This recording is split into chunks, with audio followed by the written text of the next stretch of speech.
What's up, everybody? Welcome into the Backliners podcast. It's Agro and Barracuda back with the season 7.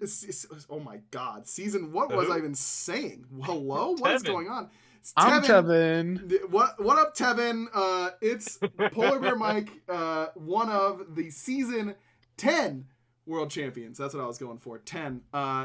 Bro, what a crazy stretch it's been. I'm sorry we haven't had a podcast. I have been literally dying. I'm going to cough a million times during this episode.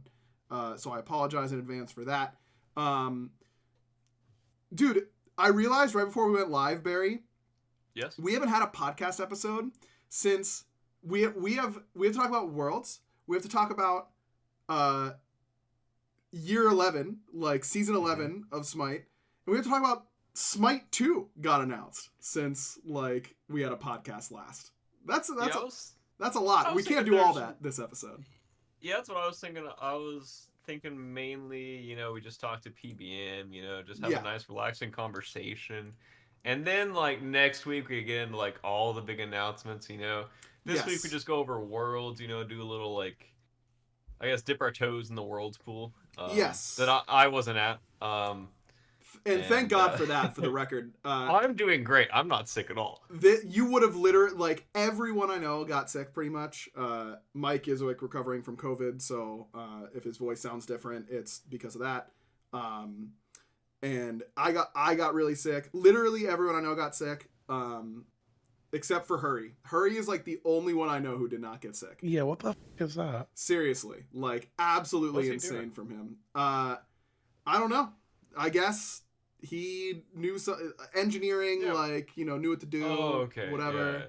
Yeah. He took like emergency, I'm pretty sure. Every day. Preemptive emergency is what he recommended. After the fact. Isn't that placebo? Didn't tell me beforehand. Kind of weird, don't you think? Like, surely that should have been information I had before going in. Him telling me after doesn't do me a lot of good. Now, does it, Hurry? Does it? I don't think he got in front of you. Yeah. Tell him, Mike. That's right. So yeah, we will talk Smite 2 and year 11, I think, next week. Holy crap. It's so weird that I can talk about Smite 2 on the podcast. Like, that has been a secret for so long. That I still like, I'm going to say Smite 2. And I'm like, wait! Can you say that? Like, are you sure? Like, I have to... It's still getting flagged by my mental, like, firewall before I say anything about it. But it's out there, and it's a thing. And it is crazy, isn't it? It's wild. Yeah, it's crazy I didn't leak it, and then it's also crazy that we can talk about it now. It is impressive that you did not leak it, Barra. Whenever it was like, we're going to tell the pros, like, I was like, oh boy. Not that guy. Yeah. Everybody else but that guy. Can everyone but Barra attend this meeting at the office? Like, and you'd be like, okay, like, at least I know what that's what my team did the night before they kicked me. That's messed up. Oh my God. I'm going to cough so much during this episode. Okay, let's talk about Worlds. Mike, first of all, congrats on the win, by the way. Kind of a crazy year for you guys. I think before we get into like this event, I wanted to just have you kind of give us like a quick discussion about this season and what it was like from your perspective. It was really weird. Like, it's the first time in 6-7 years that I played with a group of people of like none of which I had any experience with. I kind of had experience with Cherry, I guess. Like, he was our coach last year and was our coach this year too with a different group other than me. But I don't think that really counts. Like, I've known Cherry for a while and he's known all of those guys from playing with them for so long. Mm-hmm. So it was kind of weird. Like, I was the odd man out. Last and I both were, I would say, actually. It was an interesting feeling to play with people, and the amount of frustration I felt when there were just things that, like, I expected people to just be good at. The easy example would be maybe a sense of urgency is what I would call it. Just playing the map quickly, thinking quickly, relaying information with like some sort of just to overuse the word like urgency, I guess. Like they were very, very relaxed. Like no one cared if nothing happened for 20 minutes, which was a very like the complete opposite of what I'm used to. Like normally I would play with players that wanted to build like massive leads by that point, or like constantly wanted to fight or wanted to do like X, Y, or Z. Right. Even if we were playing for the late game and we wanted to draft for a slower game, we still would play fast. Like Sam would be a good example. Like Sam would play like Susano and Thor and Humbots, but he would still gank lanes early. Like he would still want to do stuff. He would still want to push the pace. Whereas on this team, I didn't really have that. So I'd say there was like, that probably took me like 8 months to figure out, honestly. And to like, even towards the end, I kind of gave up on it. I'm not gonna lie. It wasn't like we figured it out. I was like, yeah, you guys don't get it. I'm done. Like, yeah. But there would be a lot of times, like I remember early in the year, like Horus was meta. I literally played Horus every game for 2 weeks, and I was like, we're gonna snowball through my lane, we're gonna do objectives off cooldown, and everyone's gonna be fast. And they just like did not click. It just didn't work. Yeah. So yeah, it was weird. It was a weird year of like the natural synergy, I would say, was never lower between me and another group of players, other than maybe Darda's, but that's because we both just int. So you guys, yeah, you get it. He just goes in, and right. I'm like, hey, you know that was bad, right? He's like, I had to. Just look at him. I had to. I love the way Dardas talks about the game, man. It's so funny. Yeah, what was your, you have been on the favorite or a team who had a high likelihood of winning the world championship. I would say every year, with the exception of maybe one before this year, for the past like 5 years. Yeah, I'd say season 8, it definitely did not apply. But going into that season, people would have said it did. Yes, yeah. How different did going into this event feel in comparison to some of those other years? It's weird because everyone kind of says like, oh, I don't care about that. And I feel like people truly don't ever mean it. But I think they do care? Yeah, I think they do. Yeah. And I think that my first experience at Worlds kind of made me genuinely not feel that way, because the first year I made it, it was like a 2-month roster on like ALG, and we didn't like expect to win the tournament. We just wanted to see like, obviously we tried to win, but like we don't have the synergy that like energy at the time, it's like prime energy and stuff. Like we're not beating that team. Right. We end up losing to them. And then the next year, even though we were like the highest seeded team that we could have been, we didn't play any of the European teams in any international tournament. We were only good that split. And at regionals, we only played Trifecta in the semis and LG in the finals. So season 4 Worlds, even though we were a good team, like nobody really knew what to expect, and nobody really like hyped us up or anything, because at the time the narrative was like, oh, all of the EU teams just stomp the NA teams anyways, Right. So I never really like went in caring what people thought. So when there were years that people did consider whatever team I was on like a favorite, I never really bought into that, because I never really came up into that sort of like hype. So to me, I don't think it really affected anything. I would say the biggest thing I was unsure of actually was the crowd, because when you are on those teams and you are a favorite, I do have the like assumption or like the expectation of like, oh, we got the Fonzo family, like of course the crowd's going to be on our side, sort of thing, Yep. Whereas this year, going into honestly every set, I actually like, I thought the Ravens would have more fans than us. Was not close, by the way. They didn't. Yeah, I was surprised by that, honestly. Yeah. Well, they kicked they kicked Barracuda. Like, you can't do that. You can't do that and maintain the fan vote. You know what I mean?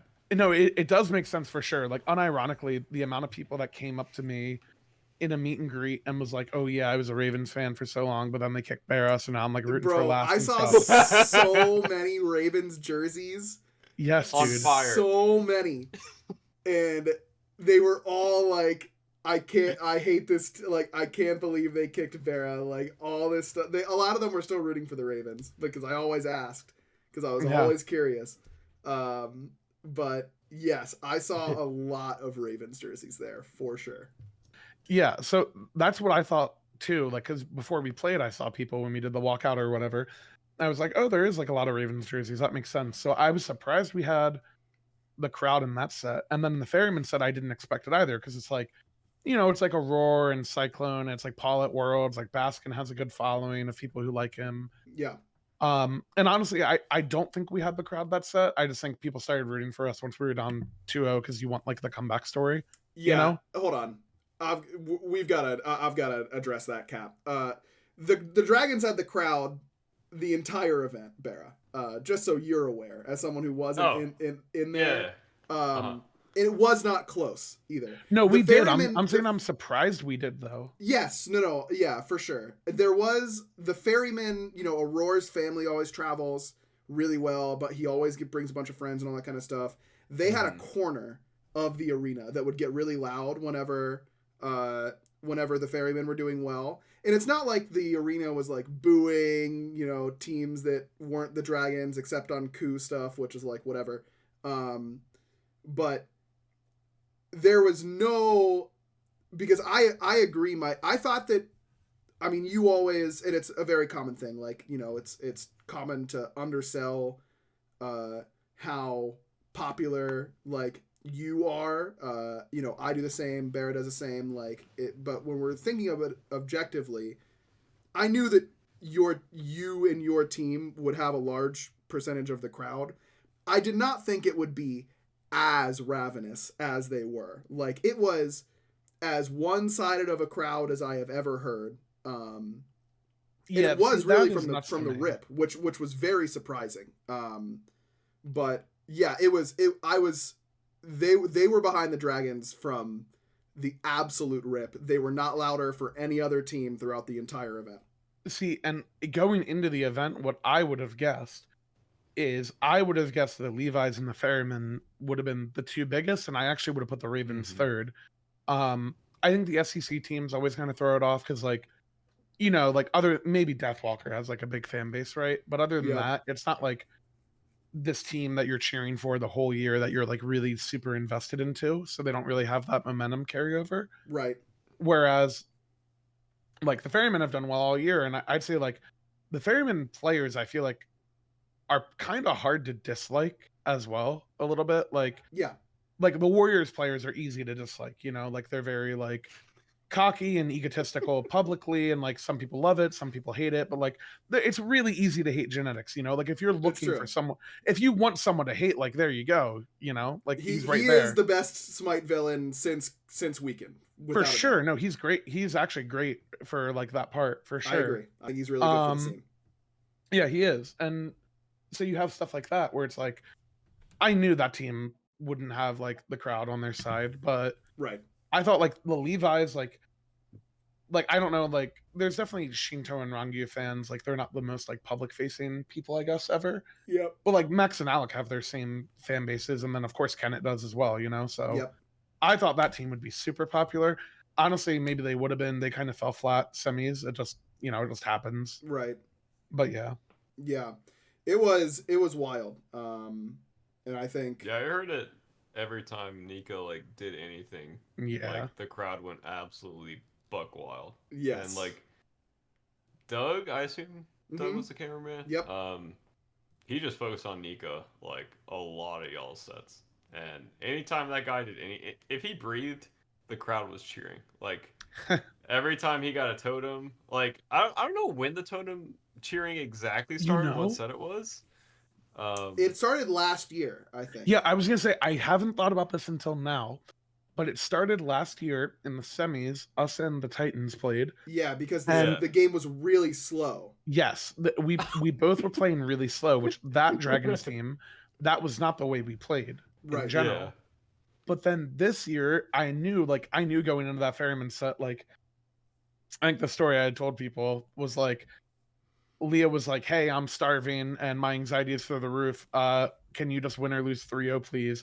And I said, even if it's a 3-0, this will take 5 hours. I'd prepare for a long day. Because our teams just both play slow. Like I knew game one was going minimum 40 minutes. I'm not even kidding. I knew minimum game one is 40 minutes. And you delivered on that. Oh yeah. So it was kind of like, because of last year with the totem stuff, it makes sense that in the slow set, like, we actually did gain a lot of crowd momentum from that ferryman set, I think.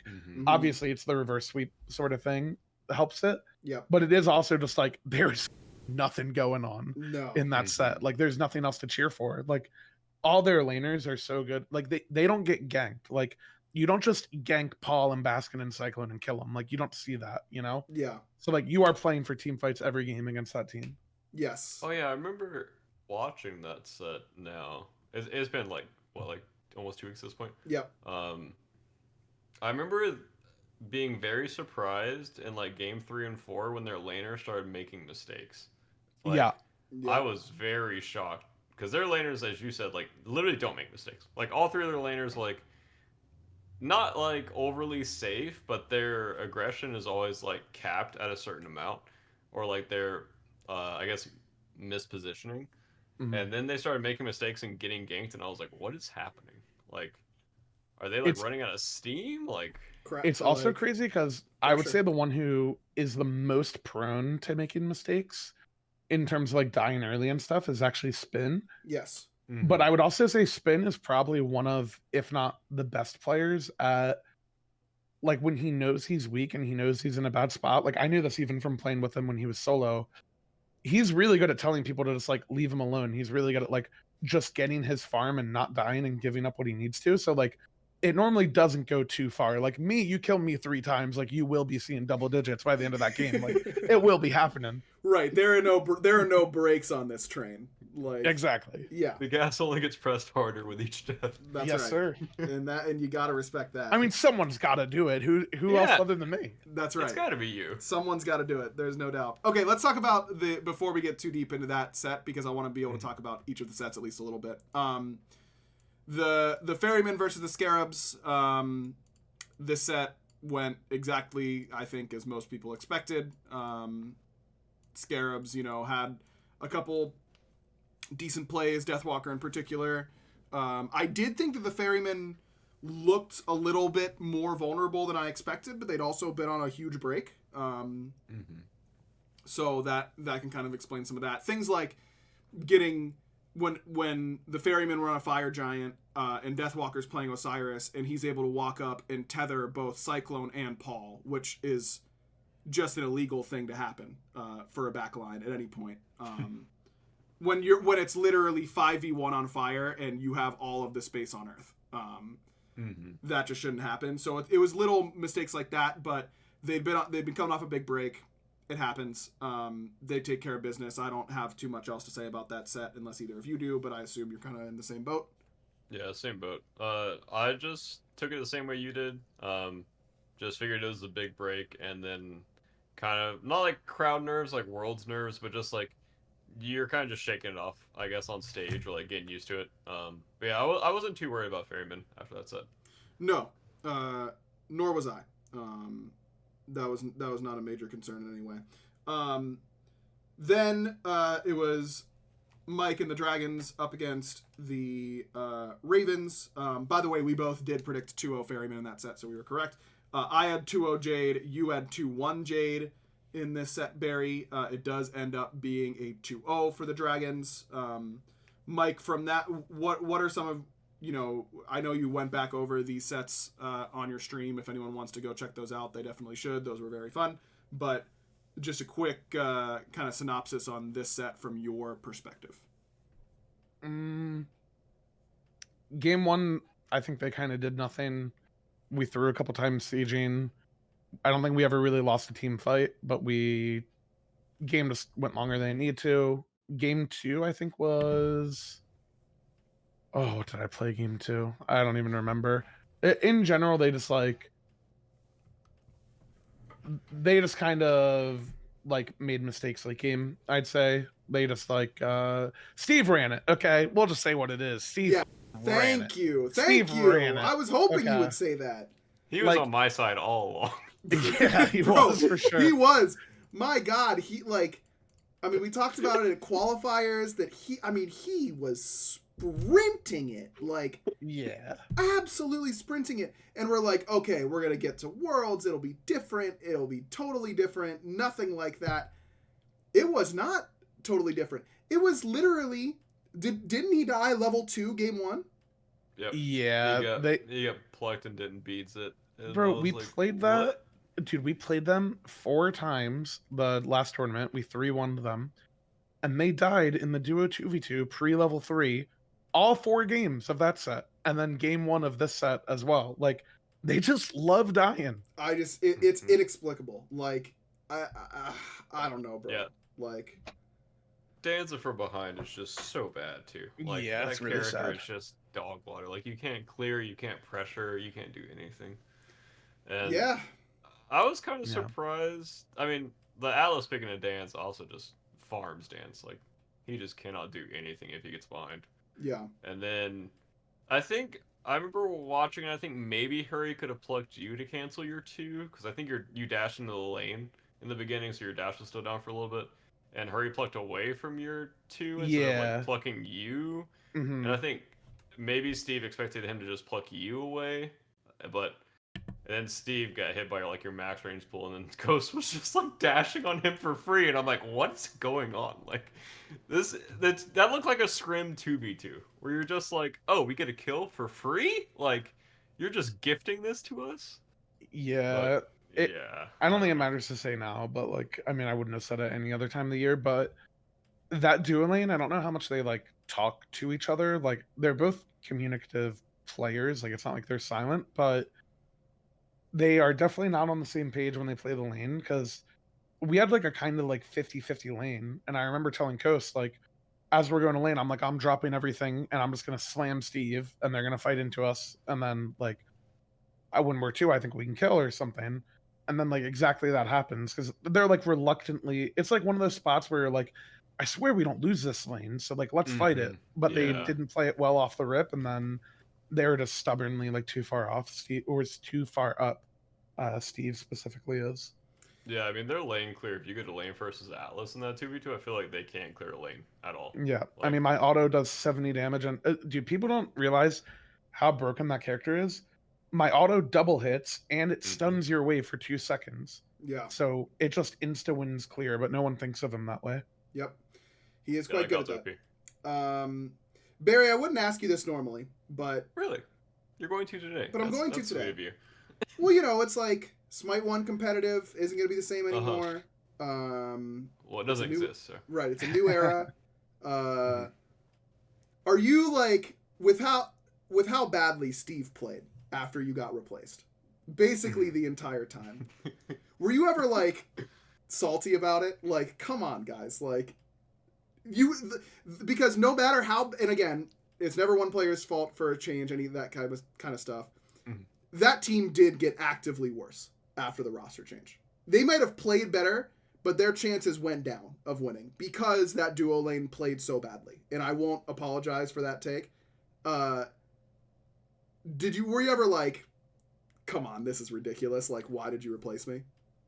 The only time I ever felt bad about getting kicked / replaced was during Worlds. The rest of the year, completely fine. I was honestly like happy with the way that everything worked out. Because I mean, I was planning on retiring at the end of this year anyways, because I just wanted to end on like the 10th year and everything, Sure. and like give it my all at this Worlds and everything. And then I got kicked. But I was able to like get a job immediately and everything was cool. And then while I was at home watching Worlds, that was the first time that I felt like, I guess like real. It was like a sadness, jealousy. Sure. I don't know what other words fit in that description. But that was the first time I was like, man, this sucks. Like I Yeah. really want to be like at Worlds playing. And I was talking about this on my stream. I was like, I don't think I would have enjoyed Worlds going as a fan this year, like going as like Barracuda. Yeah, Because I feel like a lot of it would have just been like, oh, I'm really gonna like miss you playing. Oh, I'm so sorry you got kicked. And I having that conversation a a thousand lot times. Yeah. would have been really bad. And I thought about that a lot leading up to it, and I was Sure. like, I don't really want to have this conversation. I kind of want to like enjoy Worlds on my terms. Yeah. But yeah, I stopped watching a few games at Worlds, or like not at Worlds, but like during Worlds because I was just getting like so sad during it, and I didn't want to like keep watching it Sure. because I was like, this could have been me. I mean, it wouldn't have been me if I played Mike's team or the team that won Worlds, and this year it was both of them. And I was thinking True. about the last 4 years, and I've only lost to Mike's team and the team that won Worlds. Well, So, yeah. like, Ven said right after you guys reverse swept Mike, I was on the edge of the stage and Ven was right there, and I was like, "Wow, how about that? Like that was crazy." And Ven goes, "Well, they beat us, and I've lost to the team that won Worlds each of the last 5 years," is what he said. I think. Yep. And so I knew they were gonna win. Is the extremely Ven voice. But yeah, that is funny. Yeah, to answer your question, I was getting salty at how bad Ravens were playing, honestly, because I'm like, you guys can play better than this. Like, I know that like that 2v2 shouldn't be like that bad in duo lane, and Sure. it was that bad at the previous tournament. It was that bad at Worlds. I think Steve played like Hachi game too. I think maybe it was like Ishtar. I don't remember, but like putting him on like a safer pick was maybe it was Heim. I think it was Heim actually. Maybe it I wasn't. don't remember at this point. It was time. Yeah, putting him on like a safer pick, I think, made sense. But just like watching Scream get caught out, I think twice game 2 on the Surtur. Yeah. I'm like, what are you doing? Like Yep. he's just solo pushing up a mid wave. How do you get dashed on by a Hachimon? Like That dude tried to tell me that he was surprised he died there when I was watching the games back, and I'm thinking like, surely your brain doesn't even think you should be there in the first place. Right. That can't Yeah, be like- the thought process. that's got to be step 1, my guy. Like please, like come on. Yeah. But yeah, I mean I wasn't really surprised that I guess they got worse overall. Obviously I think right when they picked up Steve and they had a lot of momentum going into the objectives, I think that was when the Oleron meta was out and Solaron Surtur was really common in the jungle, and in my opinion that was like Scream's best pick. Mm-hmm. So they were just like sprinting it early game, and then they would just get like 1 pick or 2 picks, forcing me back to base and go rip a Fire Giant. And they would rip a Fire Giant in front of like 5v3 or 5v4, which is a play I would never feel comfortable doing. But they were getting the Fire Giant winning games because of it. Mm-hmm. And I was noticing they weren't winning games unless they were doing that specific play. And I was really hoping by Worlds that they would have more in their playbook besides, in my opinion, it's coin flipping FGs, which is something I've always hated. Well, you got the ringer of coin flipping FG and SSG. Like it wasn't even a coin flip. It was just like well, yeah, it was a Sino FG call.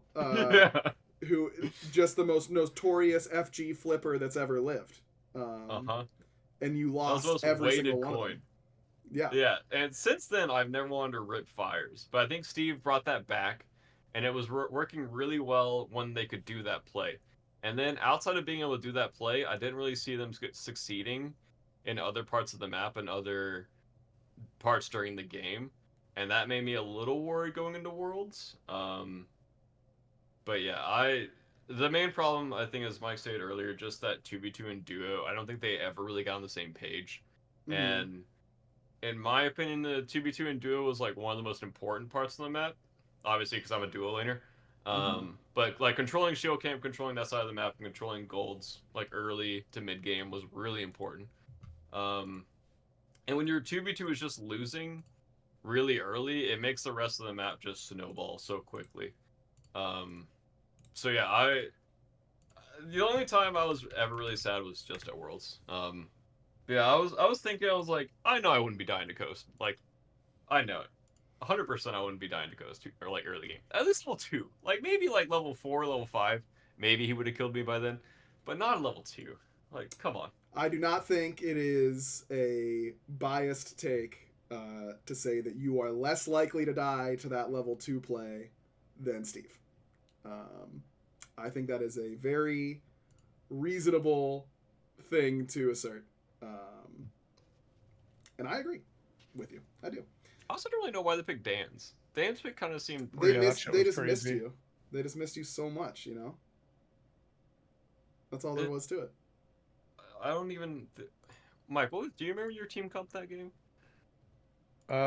We were Atlas, Hachi, Mori, Achilles was Nika, maybe, and then I don't remember what last played. Yeah, I feel like Dan's into those picks.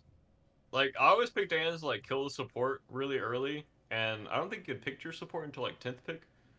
And in my opinion, that's the only reason to pick Dan's is kill the support early game. Yeah, I feel like if you're playing Dan's into like Kepri or something that like can't outfight you in the lane and is fat as and you can like body block him and put him out of position, like that makes sense to me.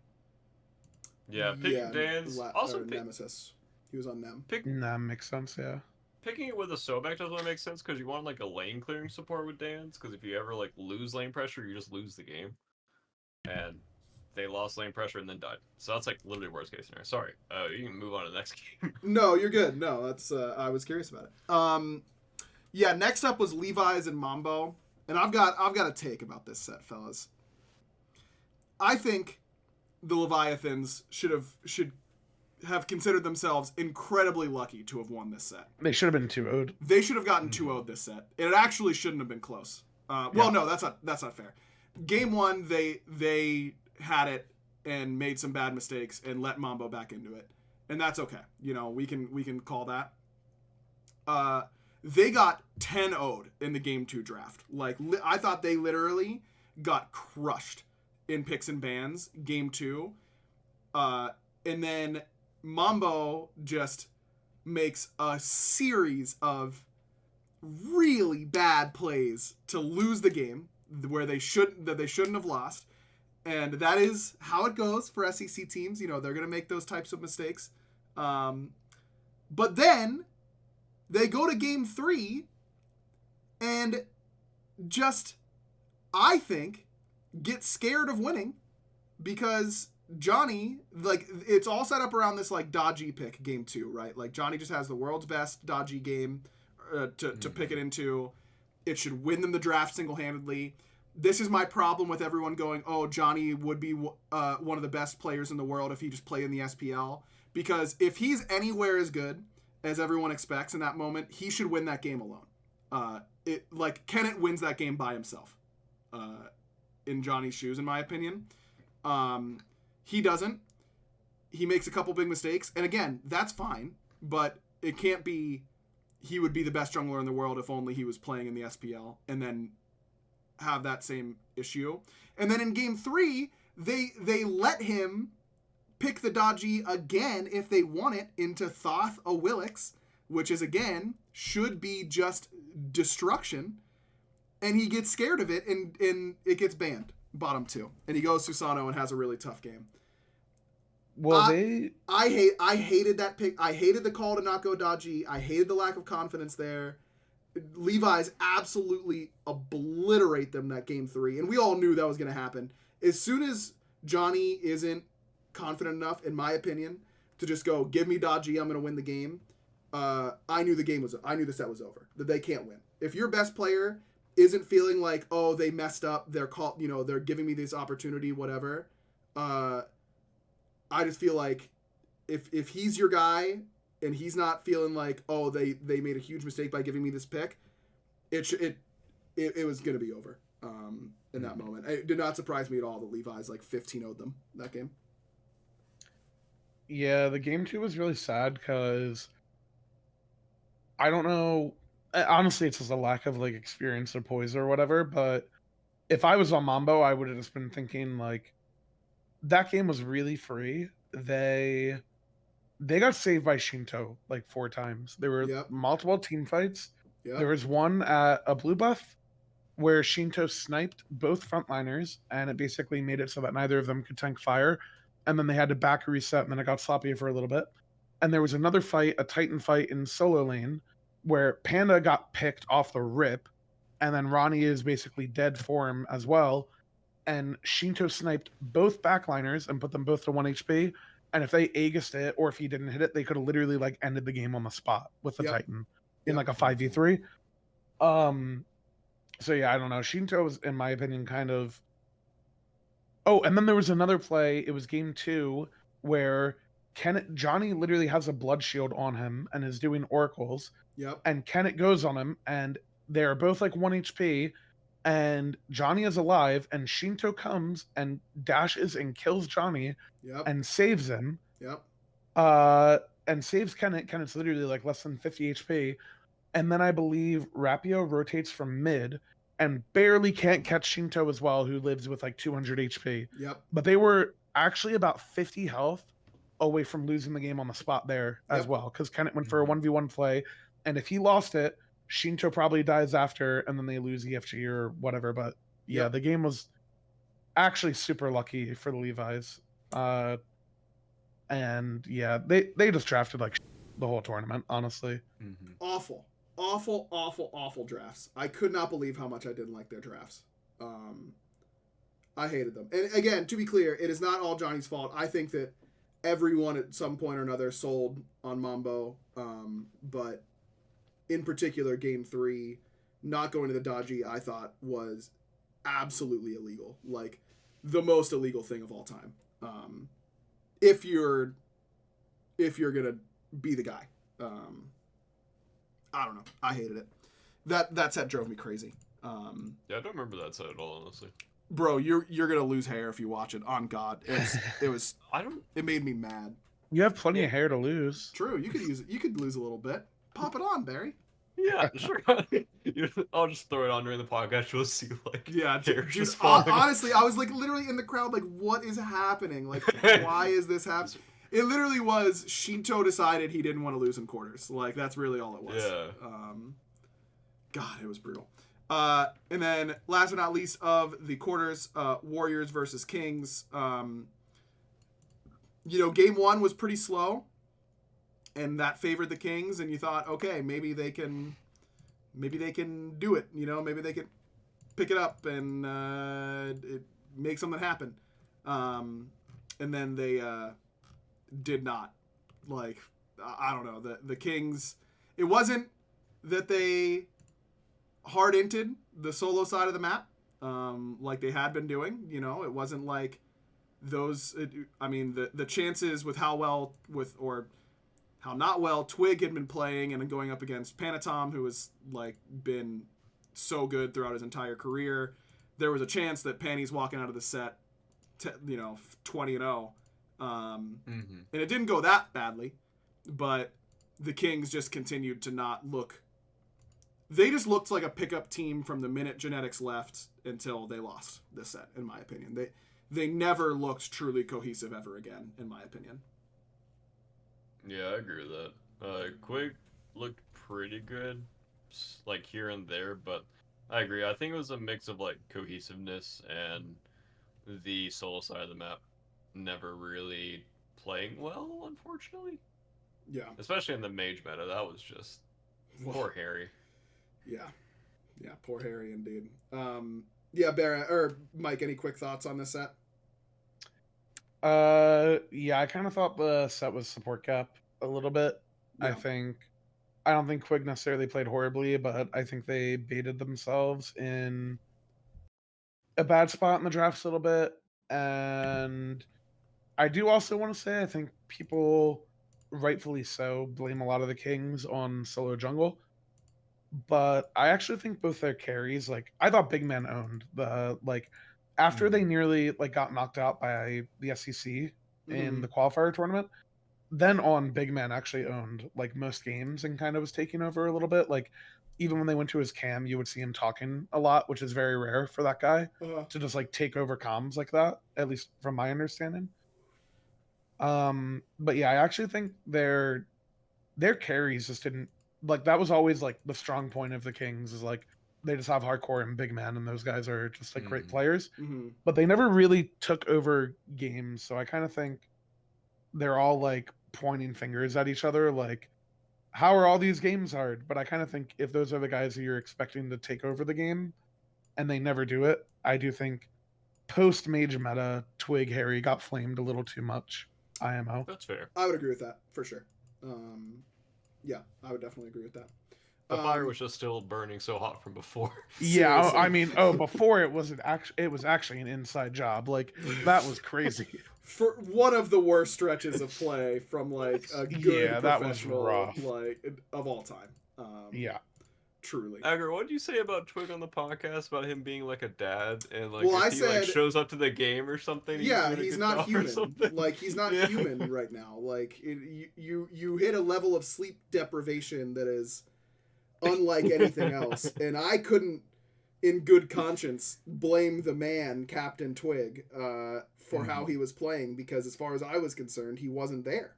You know, he just wasn't a part of the mortal realm anymore. But I think they were making jokes about Twig like sleeping so well at Worlds, so he might play well or something. I know. I thought he might, and then I saw a great picture that his wife posted of, like, oh, you know, the baby's getting ready to come to Texas, and I was like, no, like, he's screwed. Like, Don't let him. This is his only chance. Like, that was it. But no, he did. He played fine. He played fine. He did. But I was like, man, the one chance he had, it's over. Which is not, truly how it is. But honestly, it kind of is. We're going through sleep regression right now, which is a really cool thing where like babies can like be like, yeah, I'm sleeping great. And then they can decide that they want to own you all over again. And they can wake up every hour or two and scream for an hour for like a long time. Like maybe hypothetically for someone like my son, like the last 6 weeks or so, every single night he wakes up and screams for an hour, and then sleeps for an hour, and then screams for an hour, and that's just like cool. What's he screaming about? Is he having a good time? Or I what? wish I could freaking tell you, man. I don't know. You haven't asked him? Well, a lot of times he just wants to be held, but you can't just hold him every time because then he'll just keep doing it. So then you've got to try and like convince him that he's doing fine and he could just lay in his crib and fall back asleep, but he doesn't want to hear that, so he's just gonna scream. And then you just have to like keep doing that song and dance and think about how you're never going to sleep ever again and it's never going to change. And that's what everyone always says. Eventually they'll just sleep again. But it's been like 6 weeks and you're like, holy crap, I'm going to lose my mind. And that's just kind of how it goes. Do they have like baby anxiety blankets? No, well, if they do, they can't sleep with them. He can't sleep with anything else in his crib because it's like a asphyxiation hazard. He could not breathe, He's weak. Yes, tell me about it. No, Sorry, I'm the weak one, man. My God, nothing has reinforced that more than it's great. It's awesome. Yeah, I think sleep is important. Yes, I would agree. As someone who's sleeping a nice 8 hours a night on most nights now, I'm going to say something that's going to get our podcast canceled if you keep going. My God. And it's the worst that I have a cough too, because I can't cough because he's like in our little nook. We don't like, that's where he is. So if I cough, sometimes like one time, like he had been sleeping and I finally got him to sleep. Like he'd been screaming and I finally got him to sleep. And then I lay down and I'm like falling asleep and I like cough and he wakes up and I really thought about tearing out my own throat at that point. That like, it had turned its back on me. I was so sad. I was so sad. Did you feel the cough like building and you're like trying to swallow it down? Yeah, well, that's what I do most of the time. But sometimes when you just have a cough that it just like it's up on you right away and it just explodes. Yeah. Like it was just one of those where like I had been suppressing a cough for hours, like waking up. I'm not coughing. I've gotten up out of bed to leave the room to cough so that he doesn't wake up. and that it just it just exploded, and I really was sad. I was really sad, guys. Sorry, I have to go through that. That does genuinely sound rough. It sucks, but it will end eventually. They say. Sure. Yeah, I don't know. It'll stop eventually. Smile. Hey, anyways, instead of talking to you about how I can't sleep, let's talk about some food, shall we? What is Hello Fresh? I know that you were thinking that the whole time I was talking. I don't know why. You should have been listening to what I was saying, but it's fine. With HelloFresh, you get farm-fresh, pre-portioned ingredients and seasonal recipes delivered right to your doorstep. You can skip trips to the grocery store and count on HelloFresh to make home cooking easy, fun, and affordable. That's why it's America's #1 meal kit. Whether your resolution is to save money, eat better, or stress less, HelloFresh is here to help you do all three. Say hello, not the fresh, just hello, to your most delicious year yet with fresh ingredients and chef-crafted recipes at a price you'll like, delivered right to your door. Each HelloFresh box is packed with farm-fresh ingredients, and everything arrives pre-portioned right to your doorstep for less hassle and less wasted food. I with the holidays and traveling and all that kind of stuff, I felt like I had not eaten a home-cooked meal in so long, and I felt so crappy. And I can tell you, just getting an easy meal like this to cook yourself, it makes you feel better. It sounds like it won't, but it actually does. For real. It very much helps with that. We've used HelloFresh in the past and really, really loved it. We keep all of our favorite recipe cards. That's the secret pro tip. Keep all your favorite recipe cards. You can make them again at any time. It makes it really easy. We literally made one of our favorites earlier last week, and it was great. So highly, highly, highly recommend using HelloFresh. We've used it a lot, and we like it very much. So go to HelloFresh.com/backlinersfree and use code backlinersfree for free breakfast for life. Hold the phone. What is that? I haven't read this. I haven't read this part at all. That's good stuff. You get one breakfast item per box while the subscription is active. It's free breakfast for life at HelloFresh.com/backlinersfree with code backlinersfree. I might be using this. I'm not even kidding. Again, HelloFresh, America's #1 meal kit. Big shout out to HelloFresh. They are the homies. All right. That's a lot of free breakfast. Sorry. For life. That's crazy. That was a thing. That's pretty cool. All right. Let's talk about a silly little semifinal here between the Ferrymen and the Dragons. Mm-hmm. First of all, the overall storyline, right? I've always been a hater of the Hindu man writing the script bit. I've always thought it was a bad bit. Horrible bit. It's not good. But with that being said, if you had to write a script on how this Jade Dragons team would win a world championship and what would happen over the course of a world championship for them, it is pretty perfect to do reverse sweep into defending against the reverse sweep in the finals. How many times on this show, Barry, have we talked about that core of Nika, Dardes, and Vogt getting reverse swept and us going, man, those players sure are good, but holy crap, do they keep getting reverse swept? How many times do they have to have this lesson taught to them? You know what I mean? I feel like all the time we were just it was just such a ubiquitous, ever-present thing with this team. They didn't put pressure on teams to reverse sweep. If they got down early, you knew they were hosed. If they got ahead early, you knew they were hosed because they were going to get reverse swept. The confidence in that core never matched how good we knew the players were. And to win this set in that fashion, I think is so... It must have been... for Nika and Dardes in particular, man, that must have been... I do hope to have them on the show at some point because I do want to ask them this as well. But I wonder if that win was actually better than what winning Worlds felt like. Like, just getting that off their back and doing that on that stage, getting to the finals. You know, they never got into the finals before. Like, all that kind of stuff. Like, that must have just been you want to talk about like breaking the curse in that way. Like, man, that must have been such an incredible feeling for them, and I was really happy for them.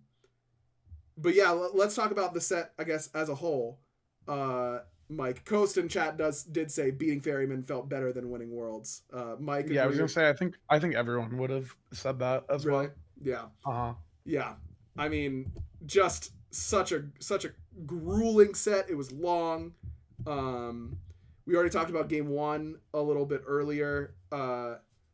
Game 2, hold on, I have to pull up the VOD because I want to try and remember like exactly. I was locked in for this set. I will say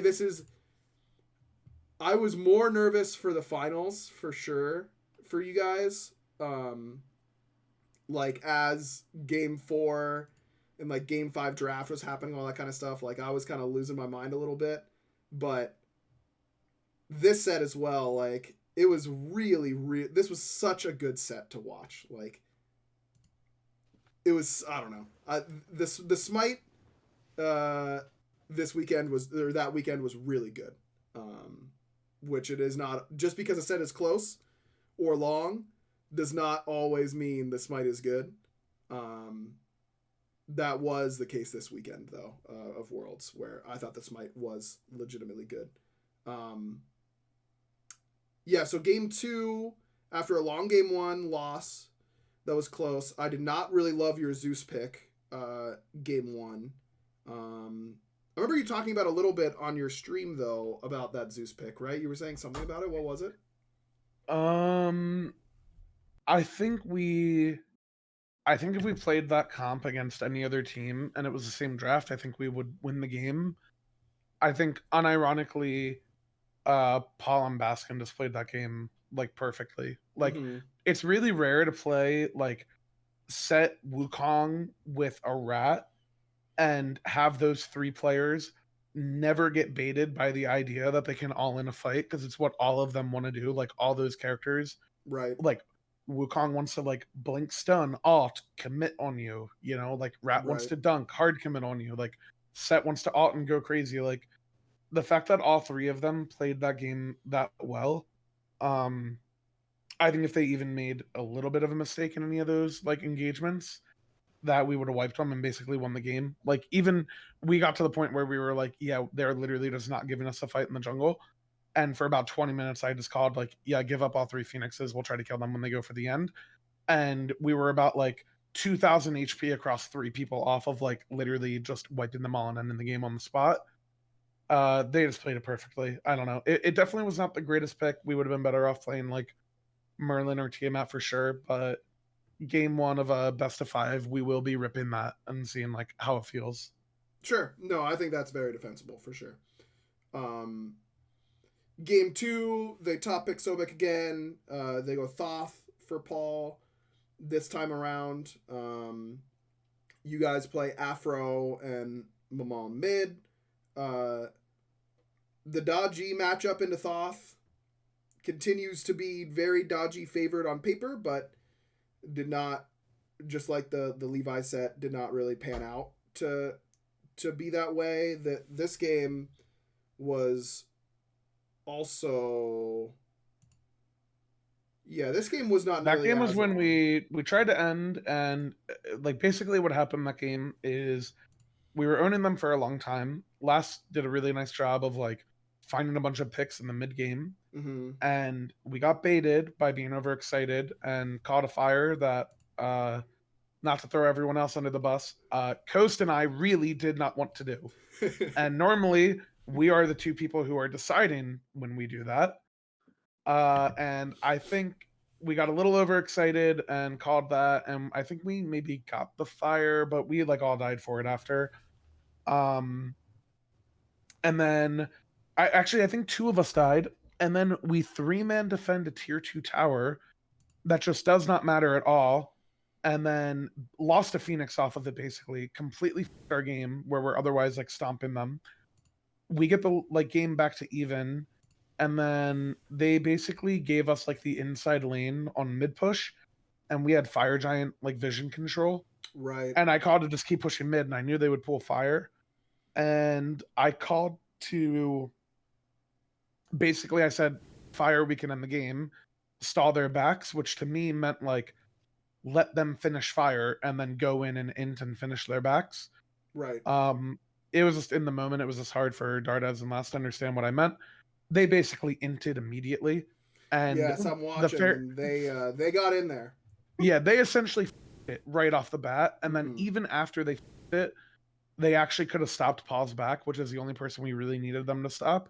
And I think there's a chance, but if people watch back that ending very closely, their Phoenix is dead before Fire is killed, and within about 5 seconds we get their Titan to like 60%, and we still have Frenzy on us for like half the duration. If we stalled their backs for literally one rotation, like just one stop is an extra 5 seconds, we would have literally ended the game. So like, I think the call was quote unquote good, but it was unnecessary. Like the call was correct. We could have ended the game, but it was a very all-in play in a moment that did not need to be all in, right. I suppose. And then a very tilting loss after we had control for the entire game. It would have been so crazy. Baskin like teleports to left Phoenix right away. It was a really heads up play from him. Yep. If Dardes playing Maman would have been able to 3 in to Baskin so that he comes with to like help end, that would have been one of the craziest things I've ever seen in my life. That would have been really cool. But he had I think Lass also like dodge ulted, and then he like played to live, which is like the worst thing he can do there. He should just get off, and then I think Paul was backing. He could have 3'd immediately like onto Paul. Dude, this play is so I could talk about this exact moment for so long. There's so many really interesting things that happen here. Sino literally, first of all, Sino's on fire for way too long. But I'm only saying that because then I think he makes such an insane. No player on Earth would think I should rat alt to buy, because he was just gonna try and fight Lass so that everyone else could back. And because he's the least valuable person there. And who on earth would ever think like, I need to rat alt so that they can channel their backs so that they can get back? Like, such an insane play from Sino. And yeah, they're able to get back and defend. That was such a crazy cool sequence.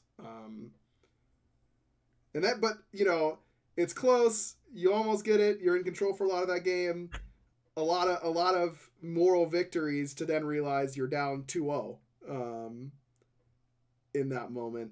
What I mean, I know that on camera, like, you can see you like instantly like yelling at everyone to like come here and stay focused and all that kind of stuff, but what do you remember about in between games 2 and 3?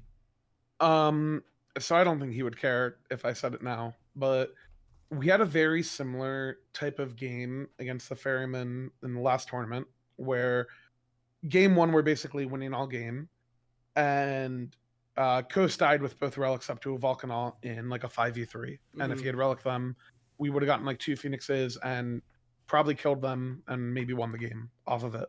We end up losing that game in game 1, long game. And then we end up having another game where we basically wiped all of them. Aurora and Sino are up, but we have 5 alive. And we were hesitant on the end call initially, and then we end up calling to backfire and then go for the end, and then we like all die to an op shot, and that's how we lose the set. And in the middle of that game too, where it was a play I was describing where we like 3 men defend a T2 for no reason, Coast got really mad and was like, what the f are we doing? We're just inting, like, you know, blah blah blah or whatever. So I thought he was cooked. Like, I thought mentally after that game he was cooked. So I instantly said, I got everyone together and I just said instantly, basically, shut the f up. I don't care what happened. I know everyone feels like we should have won that game, just focus on the next game. We're losing to ourselves. I need everyone to like relax. Like, I don't want to talk about draft. I think I had literally said like people should go walk around, go get water, like breathe for a second. Um, and then when we came back to it, we just had basically talked about how we were never really under threat in any of those games. Like, we were never going to lose any of those games to an early game. One of the discussions we had going into that set was like, do we try to play hard, like do a pressure to get Coast a big lead to try to win off of it? Or do we just use the fact that we know that we're never going to like lose on that side of the map to just play really greedy stuff? And I leaned more towards the latter option for all of it. And that was just the plan. Like, we were just going to take it really slow and let the game come to us and just draft a game to team fight. I'd actually say game 3 of the 5 games, I would say, is the one that we probably had the least like business winning, because I think our comp didn't even like the Zeus game was arguable. Like, I think they just played the game a little bit better than us, and I think like we made some mistakes like throughout the game where we, like, for example, like we 4 wiped them out of Gold Fury and then didn't do Gold Fury after because like we were just too excited. Stuff like that. And game 3, they kind of just gave it to us, honestly. That was like a really weird game of like Baskin got picked like 3 times, like in meaningful moments in team fights. Which is so unlike his typical yes, play. Super consistent, really talented player. Like, just doesn't happen like that. Yep. So yeah, I felt like we had almost the least business winning that game, but I still felt like our late game was better, and I thought our game was easier to play, and we kind of just like let that do the work for us a little bit. And then once we won that game, I knew we were in a pretty good spot. Yeah, you felt like you had a good chance after winning game 3? Yeah, because going into game 4, like, I never had a question of like, the question for us was never, do we have enough things to do? It was literally us choosing what we wanted to do. Like, we had the option in a lot of sets. Like, we never even played like Hera a single time, for example, which like was a top 3 quote unquote Dardes pick going into Worlds for us. Where we keep hearing that it was almost a Hera time, and then it's never Hera time. So I brought it up every draft. The guy's just like an absolute.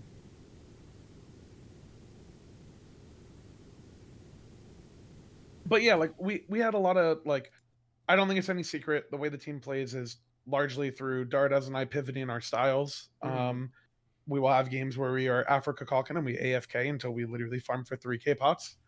Or we will have games where we are Atlas and Mori and we are hard running it the down. And so it was really just about deciding how we wanted to play.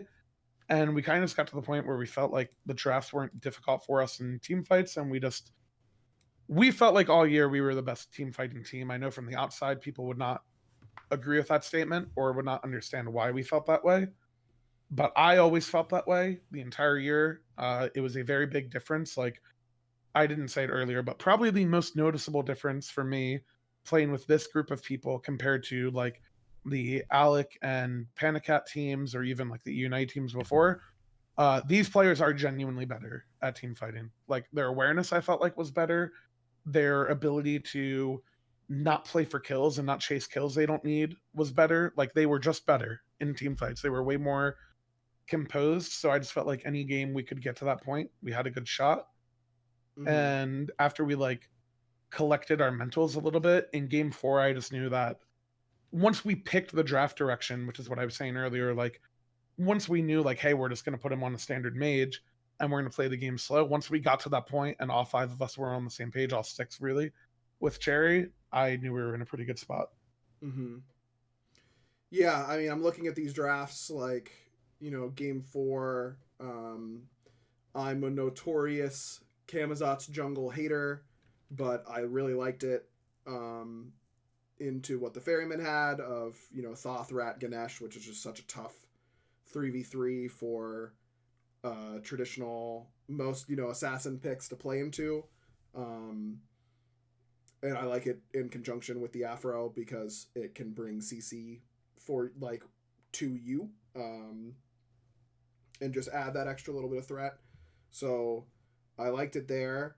And obviously, like, game 4, you guys crushed them this game 4.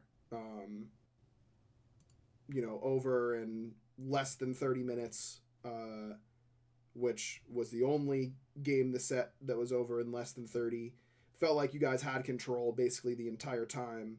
And then, any team that was down 2-0 and is all of a sudden... Were we Afro Merlin that game? You were Afro Merlin that game, yeah. Yeah. Afro Merlin, Kama, Bologna, and let's see here, Hachi. And then game 5, man, I could not believe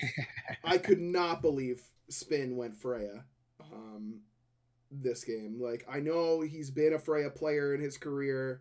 They just felt like they had to. They just felt like they needed magic damage, I guess. But man, I was so surprised that it was Freya. And, I feel like I was joking about it with Sam, like right before Worlds, that I think I have a very good grasp on how to draft, because I just watched every draft for 8 years, and was in a business of predicting as much as I could and trying to understand what teams were trying to do. And I think that most SPL teams I would not describe as good at drafting, which is still crazy to me. But I think it is very rare that a team pulls out something that they have played previously that I was not ready for. And I definitely got swept up in this moment of...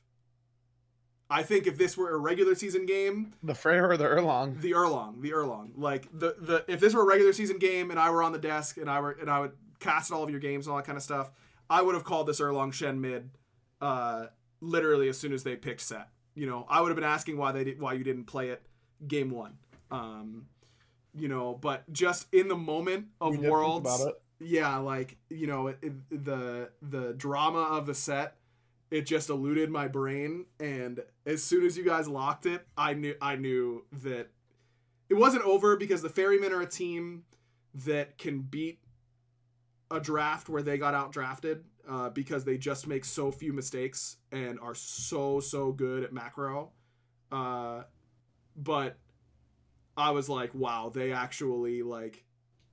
I knew that you guys had a ton of momentum, because I just think that, and you guys are players, so you should tell me if you disagree, but I feel like when you've won a draft, that gives you a ton of momentum going into a game. And if you have a bunch of momentum from winning the draft and from the position of being on the precipice of executing the reverse sweep, and you've got the crowd on your side, that's just a lot of momentum to go into a game with. Barra, did you feel that way, that like winning a draft gave you momentum?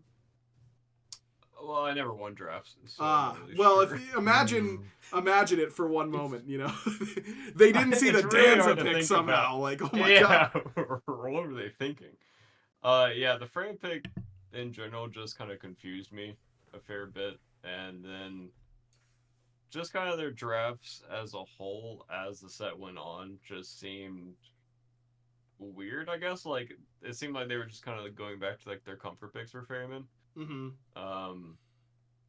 Like, I hated the Alma pick kind of all tournament, and I don't know what the pick was doing in scrims. I feel like it was probably doing really well in scrims, but on tournament day, I just felt like totems... I mean, I think I talked about it at the tournament, or at the podcast for the tournament before Worlds, that totem seemed like the most OP thing on the map. And like, if a solo interfights with totems, they just win the game. And then, as this set went on, like, Baskin, I think it was like game 1 and game 2, rotated to the first, I can't remember what it's called. The thing in the middle of the map, what's it called? Beacon. Baskin rotated first to the first beacons, and then once Nika started playing like the early game gods, he was the one rotating with Baskin, so they didn't have like automatic like beacon win. And he was able to like match the pressure, and then like it's just, I don't know. I can't tell if it's one of those things where it's like, I'm the outside now, so I don't know what's going on in scrims. But then you watch a game and you see a pick like not perform well. And I know I've been on the other side of that, and it's like like say it's like a Hachimon or something, like something super basic and safe. It's like, oh, you've lost like 5 games with Hachimon, like, and then in your shoes, it's like, well, it's not the Hachimon. Like this pick is done so well in scrims. Like, Right. I know this pick is performing well. We're not winning with it, but the win or the losses have nothing to do with the Hachimon pick. So No, maybe that's what it is Baskin very was... much a case of being close to it as a player and like knowing all of the prep makes it much harder to evaluate things objectively in the moment. It is easier to evaluate the game, in my opinion, which is of course a very biased one because I didn't play at that level and I only evaluated at that level. But I always felt like it was much easier for me to see what mattered than to the players who were playing in it because they have thousands and thousands of hours of prep for that moment that muddy the waters, so to speak. Well, I thought about this a little bit as well because when Warriors were, back or whatever after all the major nerfs, the first thought I had was Ama was literally getting first pick before mages were a thing. Like, what kind of started the mages were actually people picking Opwash into Ama and counterpicking her to try to open up a draft where you can play into that pick. She was so broken, unanimously considered. So I thought it made sense people to go back to it. And I think her performing well in scrims, I think, is a product of games and scrims. Even when people are tryharding before Worlds, they are sloppy enough where you do get to the point where people do just, like the Levi's always do, the play Bear was talking about as well, where like every game at 15 minutes they just walk to fire and they're just like, oh, we'll just burn this, haha. And they do it, and in my opinion, part of the reason they looked like in the tournament is because they're doing it on characters like Uller that just like don't threaten it. Like you just can't do fire. That was so weird. Max is just such a good player at that character that they value it, but like Max is owning with it because it is Max. He is not owning because Uller is good. And then same thing with Shinto. Like when he's not on Vulcan or Thoth and he can't secure fire and you're doing these plays, the Ama is crutching it. And you're getting into these spots in games where Max and Shinto and Alec and Kenneth are just pressing their buttons better than people. And then you have Alec on Ama with Frenzy, and then suddenly the game gets blown wide open and you're like, wow, this pick is OP. But what you underestimate is that when the other three people pressing their buttons better isn't giving you a lead because people like Cyclone play infinitely cleaner on game day and don't give you chances to invade his purple or kill him or poke him and get a gold fury or something like that, the game is slow enough that the only differences that really matter are map control and neutral objective control, and the Ama loses that really, really hard. Like really, really hard. And the only thing that even redeems her a little bit is she out 1v1 secures you on blue. But the common theme is that no one wants to go mid. Junglers and supports do not want to go mid because we can't do anything, especially if you don't have Blink. I physically cannot get across the giant lane to do anything to Paul that even remotely resembles killing him, like it is a waste of my time. Like it makes everyone feel bad. Like I feel bad, my mid laner's mad that their stupid useless support is splitting the wave. Like no one wants to be there. So you are in a straight 2-1-2 meta, and the Ama at level 4 is not going to walk up and out 1v2 secure people on her blue. So she is genuinely abusable, which I had the same question of like asking Nico, like, why aren't you playing Ama? Because I just think it's a character he's good at. And when we had this discussion, I was like, yeah, that makes a lot of sense. And like, we did think people were overvaluing it, like, for that reason. Yeah. How was Mammon doing in scrims? Because that was a pick, obviously, that came out like after I retired and got kicked and everything. Was it like super OP in the beginning and then fell off at Worlds? Or I'm gonna get flamed for saying this. I think all of the junglers, literally from the moment the character was competitively available until literally the moment Worlds finished, I'd say except for Panatom, were underpracticed on the character. And I think scrims were a lot of people's one and only time to practice that character. And as you know, when people are trying characters in scrims, they tend to want to fight more and limit test more. Mm-hmm. And that character is really, really good at that in the early game. Like, her chase potential on like a solo laner specifically is really high. So you would just get games where she's just killing people and gets really fed and then just kind of one-shots you. But we had kind of had the opinion that we were comfortable playing against it because when we did have scrims where we didn't feel like we were just brawling nonstop, I felt like supports were able to deal with her pretty well. Mm-hmm. So it was a weird thing of like she probably had more dominant scrims than any other character against us. Maybe Thoth would be the other character I would say owned us a lot in scrims. But yeah, we kind of had the expectation. Like, I was surprised Panny valued her lower than he did because I thought he was the one guy who would like really value it. Mm-hmm. And I think everyone was just kind of on the same page of like, she owns scrims, but they're unsure of how confident they are in a real game. Gotcha. Okay. Yeah, that makes sense.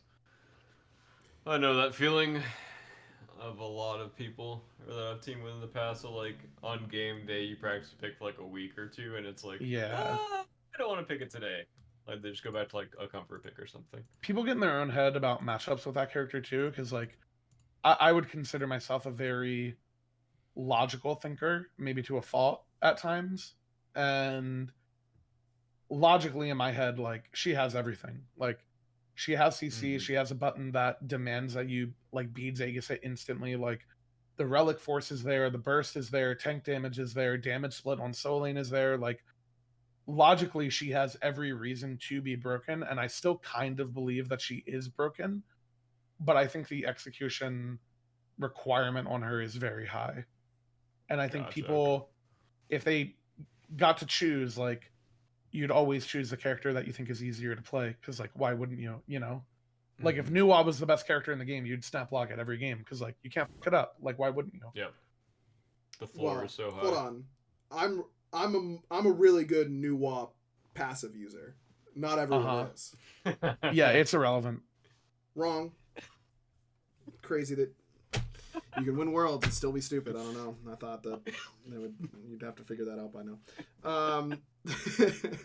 Yeah, so game 5, the Erlong mid, just Dardes. I mean, I just felt like Dardes was playing so out of his mind throughout this whole tournament. A couple oopsies moments, but overall, like, just played so tight. This set, or this game, was like so... It was just tense, like, gameplay, you know, like 4-4 kills at 28 minutes. The game was completely even at that point. It felt like, because this comp, both of your comps don't poke like at all. They are just 2 all-in comps, and that is like such a spooky place to be. In such a big moment. Like, what is the biggest moment or so that you remember from that game 5?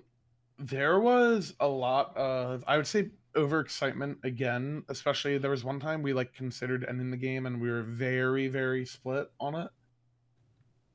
And it ended up leading to the end of the game, which was like, they chased us down mid, tried to kill me. I lived at 1 HP. They tried to force fire. We still like killed them, won the game off of it. That whole sequence, I would say, is maybe the defining part, but the part I remember the most is there is a...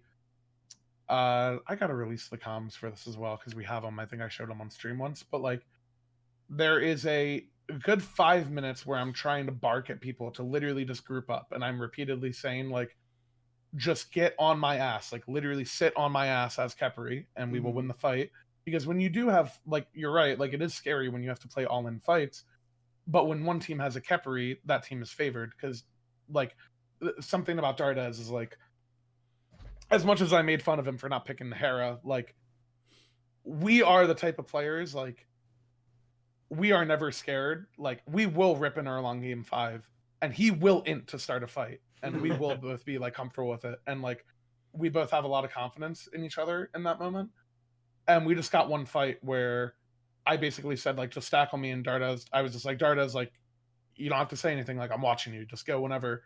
And he just goes, and he ends up getting like 1 HP, and I'm like watching Coast, and I like see his health bar on my screen. I like flick 180 alt him and like save him, and we ended up killing everyone and like put us in the spot to win the game basically. Mm-hmm. And that's the moment I remember the most because it was like we actually played our comp late game the way we wanted to, and I thought that was a fitting thing because a lot of people probably see the Erlang mid and you're like, oh, it's like a gimmicky snowball strat.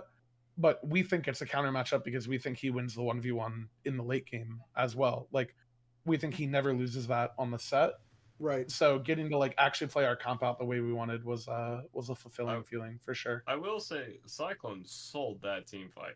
Yes, The I one was just at watching it Io? back. Goodness, Cyclone on a silver platter. He just Yeah. that's crazy. Yeah, their draft is kind of the spot we never wanted to be in, where Yeah. they made the game really hard on themselves because not only do we, I think we kind of read them on the Maman of denying the set option, and then they brute forced it with forfeits anyways, basically, which you could tell they weren't comfortable with. And then to crutch it, they had Spin pick a character that it was the first time the whole set where he like opened the door wide for us to actually snowball on them in duo. And we took their purple at level 3 like right away off of it and like put him pretty far behind. Mhm. So like they're just on the back foot the whole game, and when you feel that way and you're waiting for other people to make mistakes, like it's really hard to feel confident in the opportunities when you do get them. And yeah, like you could probably watch that like bird eye view of that game. I'm sure there are fights where Spin like that game went late enough there he should have been scary in that game for sure. Mm-hmm. Yeah, he gets that 2755 fight where you flick an ult Dardes. Mm-hmm. Spin gets Dardes ulted into a disarm, into a Mamonal, and doesn't press a relic. Yeah. Yeah, he slams both If- relics at 5% HP and dies without ulting. Well, That is the difficult thing about that team as well, which I think people wouldn't really think about if you're not a pro player, like a lot of the reason that we like our matchup into that team historically is that Dardes is very good at playing characters that put pressure on backliners. Like if you fuck up your relics against a Hera or a Mori as a backliner, you're dead Yeah, you instantly. You know? Yep. And Cyclone is all of that team's comms. So Yep. when Mhm. that guy can get killed, and then we're not just killing their ADC, we're literally killing their comms. Mm-hmm. And that is a really underrated part of playing against that team, in my opinion. So, like, it's as a person who has been a large part of teams' comms, it is so hard to get everyone on the same page and call a fight and call the macro of a game and also play perfectly individually. Like, it is actually like, Mhm. it is borderline impossible. And when you do get those games, you actually feel like a god. It's just a really big ask for like that guy, like every single game. Yeah, it looks like he had a bit of like a Freya moment, you know, where it's like you lift the guy, you do the 2-1 combo, and then you get Ton, you're like, I don't need to beats that. Yep. And then you don't realize that disarm's hitting, and you're like, wait, this guy isn't dead. Why are my autos going off? Then you get modeled, and you're like, oh, okay, I'm I've briefed this dead. team fight, yeah. Yeah. Yeah, and even if you ult, you come down and your 2 is still on cooldown, It's- so you're like not even a character anyways. Like, I swear playing Freya like affects ADC brain so hard. Like you see like the big 2 autos, you like take 40% of someone's health away with 2 autos, and you're like, okay, I can kill everyone now, and then you just put yourself in such a bad position. Like he's literally like trying to melee range and kill Dardes because Yep. he's taunted and doesn't like respect it.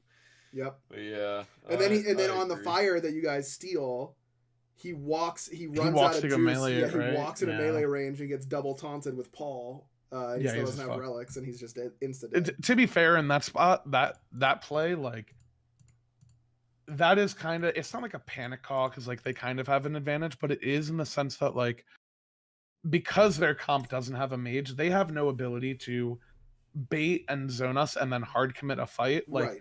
we're only going in if you get fire low, and if you get fire low, you're probably that's the way their comp is. Right. So that one is more of like, that's more of a panic play from them, in my opinion, of like, Mhm. if we don't do this right now, we will lose the game. So I Yes. don't hold that one against him too much. No, I don't think you should. Yeah, I mean, Yep. what a great set that was. One of the best sets of Smite I've ever seen. And it was awesome. What a fun set to watch. Because we're already way over time, we do have to go quickly here. At least this, as soon as Leviathans barely escaped against Mambo, I was telling anyone who would listen that they were going to get 3-0, and they did. That set wasn't close. Anything to add to that, either of you? I just was shocked at how bad they were. I coming into Worlds, I was like putting them in the finals easily, Yeah. and just I thought Warriors were gonna play a little worse, and I thought Levi's were just gonna come out like PCAT's gonna have like his Worlds performance, and Kenneth's gonna have like his normal like Worlds performance, and they're just gonna carry. And then the Uller picks just kind of like were weird for me overall because I feel like it didn't really fit in the meta. Yep. Because I feel like you can't really kill tanks as Uller a lot of times. Yep. And I kind of feel like Warriors. I mean, I talked about it a lot, but I feel like solo and mid were like the most important roles this tournament by far. Like, I feel like it was just a 2v2, and I feel like the rest of them weren't really carrying their weight in that set or in general. I think she did well in that Mambo set, but I don't know. It's just that whole team just looked bad, and They that just don't is have a leader. shocking to say. Yeah. Like, my opinion on that team the whole year was going to be like, I was sure they would do better with Max in the regular season, but it's one thing to like have a leader, and it's another thing to like buy into what they're saying. But like, if you're in the middle of a tough game or a tough set and you need to pivot and you need someone to call the pivot and you need them to like sound assertive with it and give everyone confidence, they do not have a single player on that team that is like that. Like, there's no one who's going to be like, guys, this isn't working. We need to play this way. We should all do this. Like, they just play the game the same way every game. They like play to counter pick. They play their matchups. They hope they outplay people, get a lead, and hope they can do fire and like win the game off of it. And you're just never going to beat a really, really good team in slow games like that. Yeah. That team would absolutely crush everyone like season 2-3 when it was just like Mechanicsville. They would be the greatest team to ever touch the game. When it was when it was what I call like Civil War era Smite, where it's just lining up and shooting muskets at each other, and it's like whoever shoots better wins. They would be the best Civil War era Smite team ever. But I agree that was ultimately their downfall. And then we get to the finals, which again, I'm sorry, we do have to speed up a little bit, but I'm losing. The finals actually didn't have that much going on. No troll. Yeah, I mean, yes and no. I mean, it was 5 games. I did want to ask about this Athena.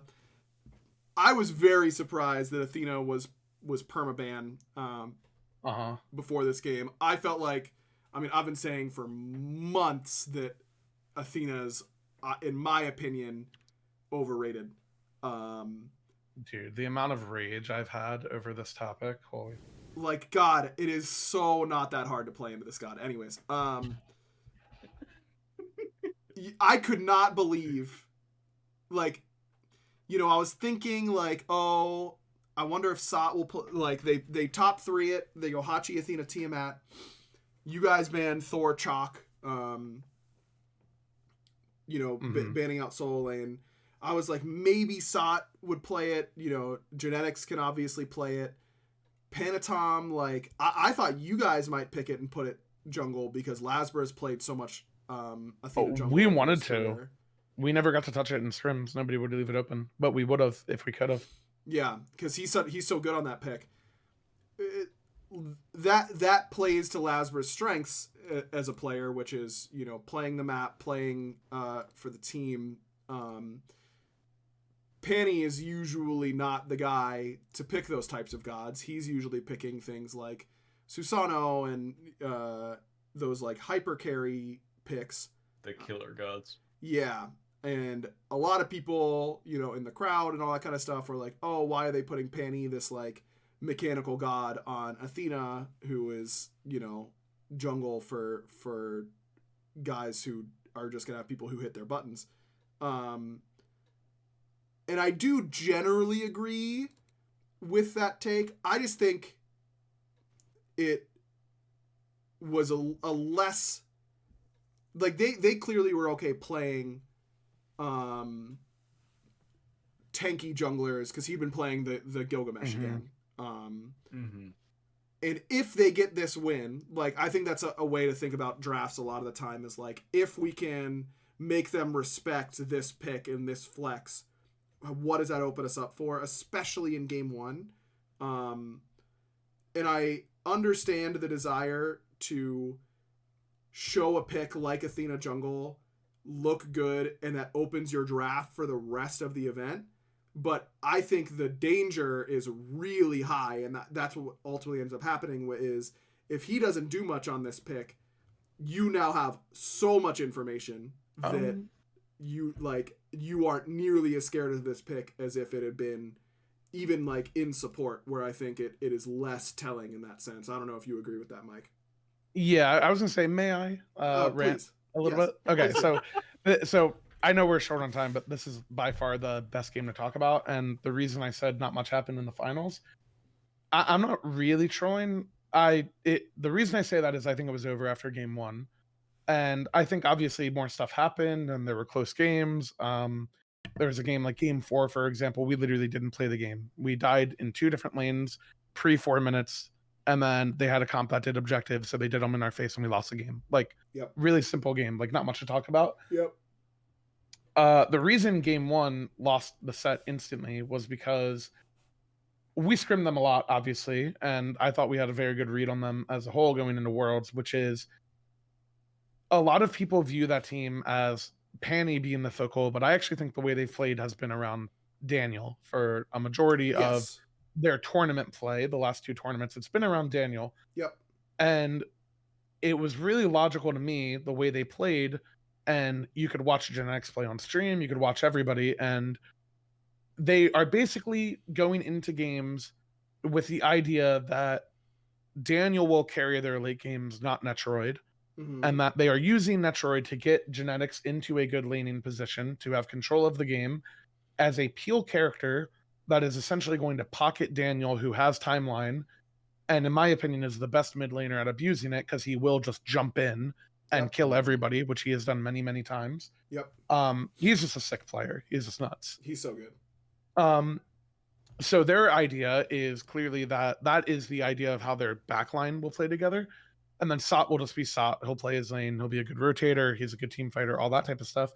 The difference is Sot can't kill people in a warrior meta by himself, especially if I'm a peel support.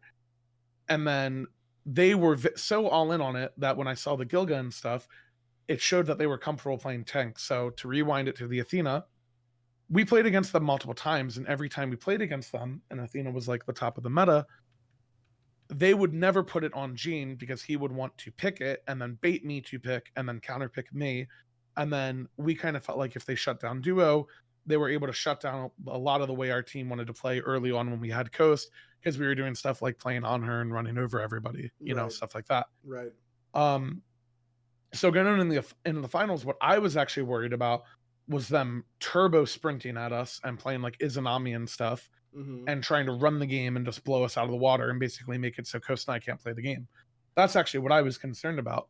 So when we went into the set, I knew Gene didn't want to play Athena because, one, he just doesn't like the god. It doesn't fit his peel support like archetype that he wants to play with Daniel.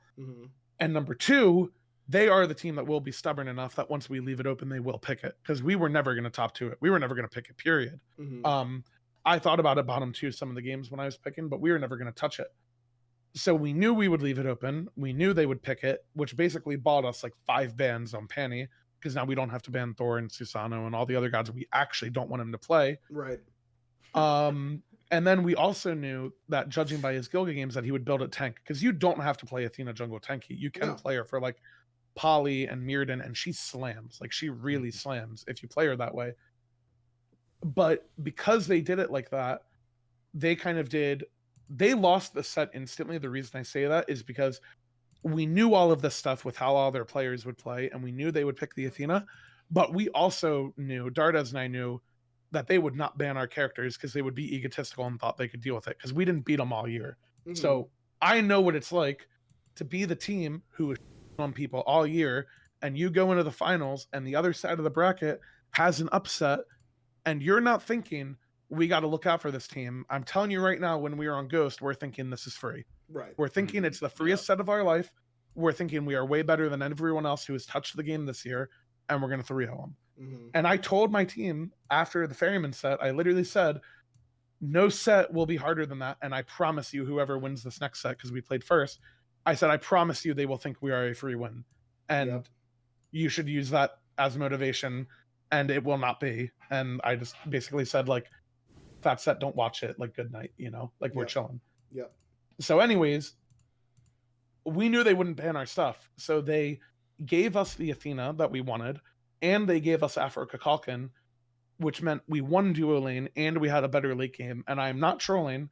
In our comms at like 20 minutes, I'm literally calling it, we are playing for triple 3K pot. If you go watch that game, we literally, the whole game plan was nobody other than me and Dardes gets taunted.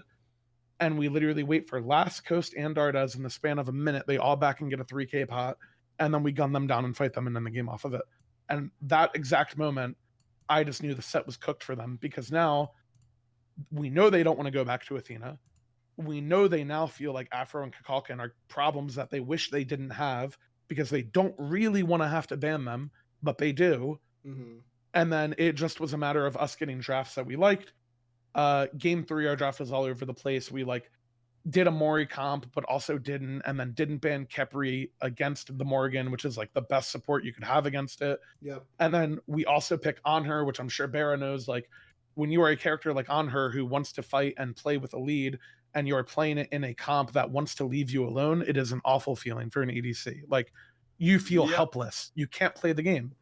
That's what they used to do to me. They were like, "Oh, Barra, play this pick, and then we're gonna put you on an island." I'm like, "But I don't want to be on an island." Exactly. Like, you want to be like Rama sniping or Bug in there or something like that. Exactly. You know? Yeah. Danza in the rocket. Exactly. No. You could, if you get to alt that way every fight. Yeah, right. But yeah, you don't want to be in the spot where you are an On Her or a character that wants to play front to back and you're left alone. That feels really, really bad. So we that draft, and then game 4, as I said, we just died. Like, we didn't have proactive playmakers on the map. We went into the game, we loaded in and said, hey, this is like, we track the Susano, that's where they can make plays. We track that guy. I peel him really easily. Like, Iset and the Susano is a very good matchup as support goes. We never got to play it because we died in both 2v2s pre-4 minutes, and then tracking that guy goes out of the window because we just lose everywhere. So it was really just a matter of, like, I think 4 of the 5 drafts we liked our chances and liked where we were, and then of those 4 drafts, 1 of them we absolutely, and I just felt like going into that set, any draft that we got a draft that we wanted and we didn't our early game, I felt like it just goes back to, I never thought they would out team fight us in a million years. I just didn't think they would. Like, like, I thought Royd played sick that whole tournament. I actually thought in the finals he played sick too. If you're giving me 5 games of Coast versus Royd, I'm taking Coast every time. Yes, historically. That's just how I felt. Yeah, you have to. Okay, but let's be real here, Mike. It's 2-2. You're going into game 5. I know you did just reverse sweep, but you know the history. Like, you weren't worried a little bit. No, actually, because it was a genuinely no, because it was a really easy adjustment, because the same way I talked about the Athena and stuff and them having to respond to us in drafts, it's always why I don't remember if you're one of the people who's a game 2 believer. Game 1 is actually the best game in the best of 5. Like, you are deciding who dictates the draft instantly. No, Mike, God.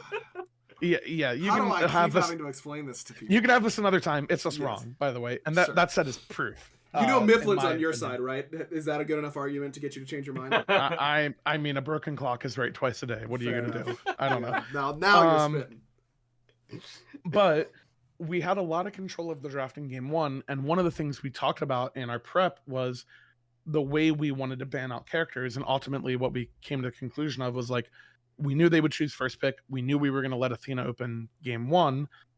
The other options we had were, do we triple ban Daniel? Do we triple ban Genetics? Do we triple ban Panny ever? Does it make sense to do that? Like, we went through all these options, and then it was obvious after 3 and 4. Like, I'm sure everyone, we thought about it. I thought about banning Khepri in game 3 in the bottom 2. I thought about banning it in game 4. I thought about picking it in game 4. We ended up saying no, like 5 times in a row. And game 5, you're not going to say no. Game 5, you're just going to ban it. Yeah. So the adjustment, it was already planned before the set even started. We knew, hey, if we leave this open and it is a problem, we are going to ban it. We know what ban we're freeing up to let him, like, to allow that to happen. And we know what comp we're playing into it. So we knew we would give them Thoth. And we knew that if we were playing against Thoth, that Lass and I would be on more aggressive picks because we didn't want Daniel to have the freedom. The difference between Daniel and Paul is Paul on Thoth is annoying because he positions really well and doesn't give you a chance to go on him, which is why we needed to switch from the Daji to the Kama, because the matchup, the Daji gets him killed earlier in the game. The Kama is like foolproof. Like, Lass cannot fuck it up, you know? Right. Like you don't want to, and I'm not saying like we're worried about Lass fucking it up. It's like, do I want to go into a draft and say, hey, just outplay Paul? Like, no, I don't want to do that. I did that for 3 years. I'm done with it. No, not going to happen. Right. So when you get to that spot against Daniel, the difference is Daniel will dash in at level 5 and try to solo you, Right. which he just does to everyone. So when we're in that draft, in that spot, the answer is that Lass and I are not going to put him in a spot where he feels comfortable dashing on Dardas, and if he does, he will die. And that is how they lost the game. At level 7, he tries to dash in and alt Lass. He misses it. I am there. He didn't know I was there. We double kill them, and they're because now their aggressive point is gone. Bro, your loop there, like, you were on tour. Oh, like, my shoes are looking cool, like, for sure. Man, unbelievable, like, pathing to set up that fight. Like, I felt like, you know, I've just watched enough Smite to know, you know, I talk about it a lot when it comes to sports, and how players, like, they just sometimes get into a zone and have this, like, this energy and this aura about them that I feel like I can tell who it is even if they were wearing a blank jersey. Like, during his career, the way Sidney Crosby, like, moves is just different than how other people move.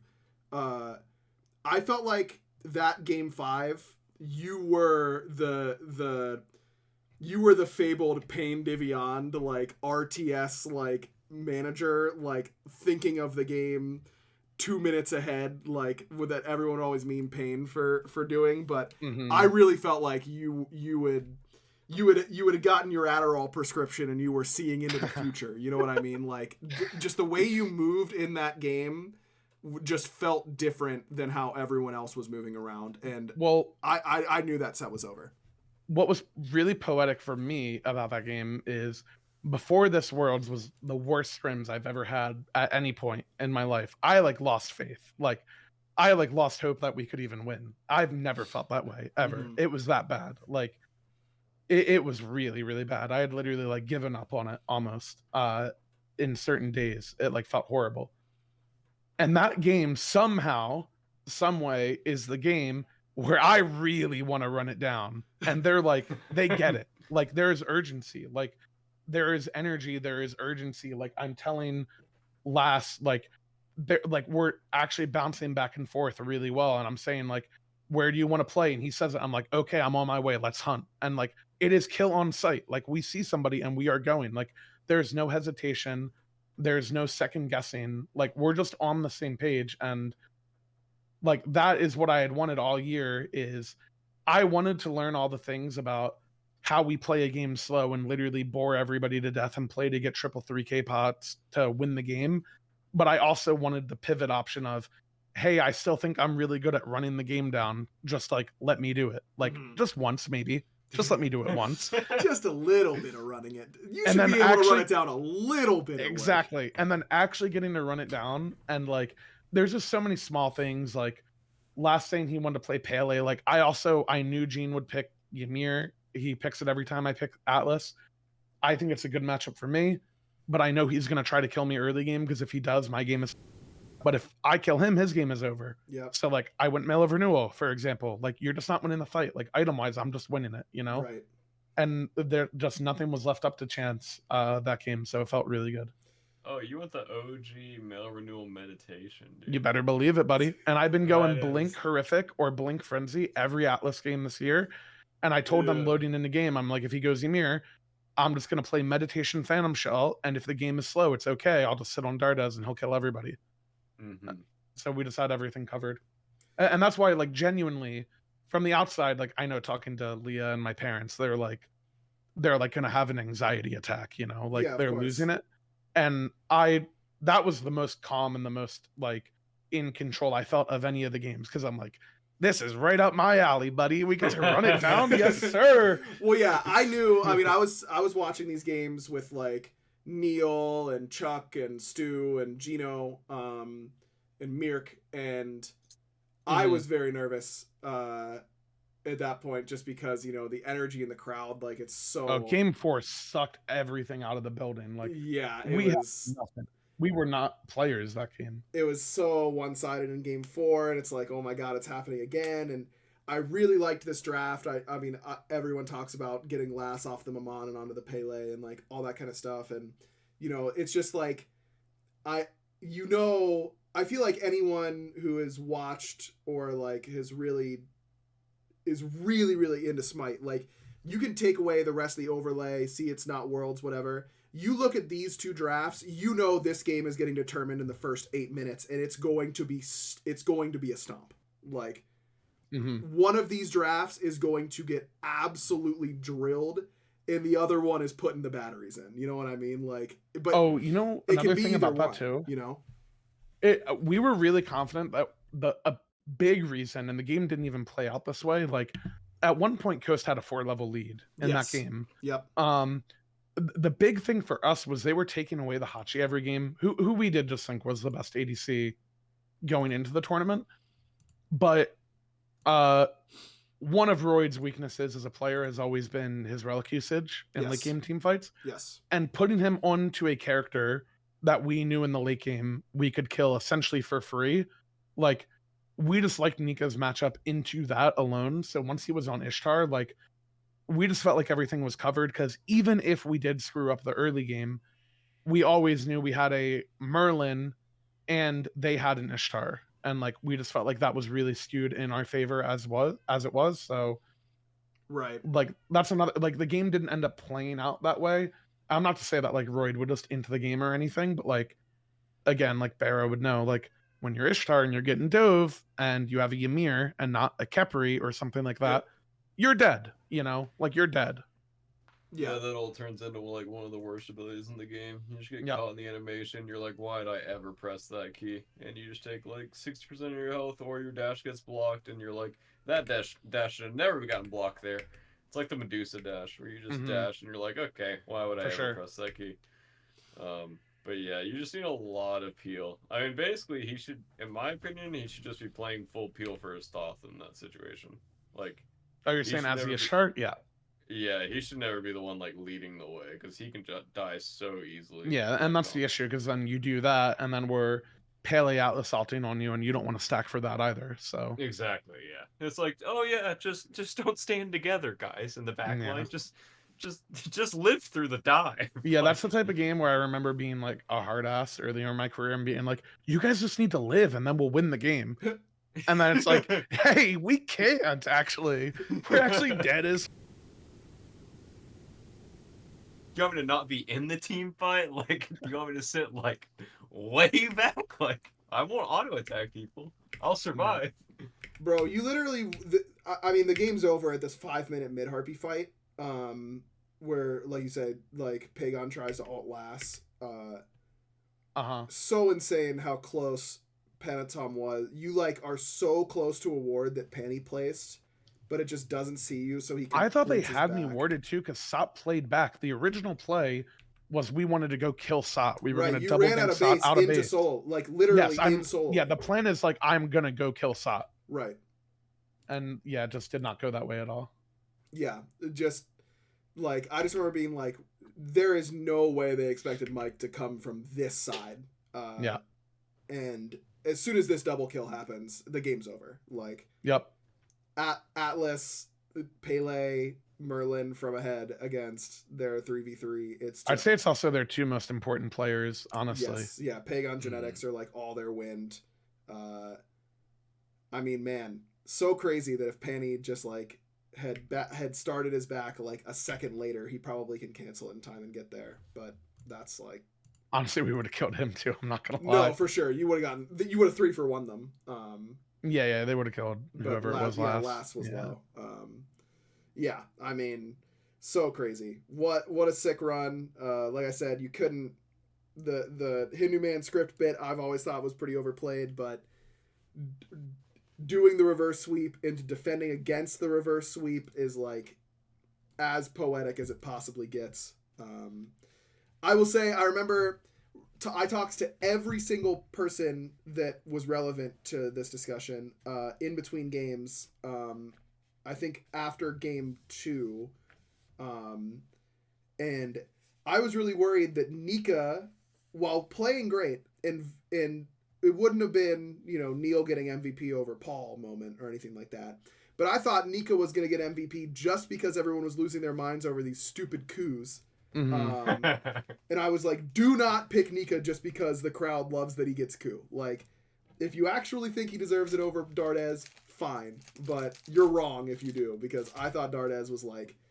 I thought this game made me consider you more, Mike, like more than I had been previously, but I was like, Dardes is, in my opinion, the clear MVP from the entire rest of the series before that.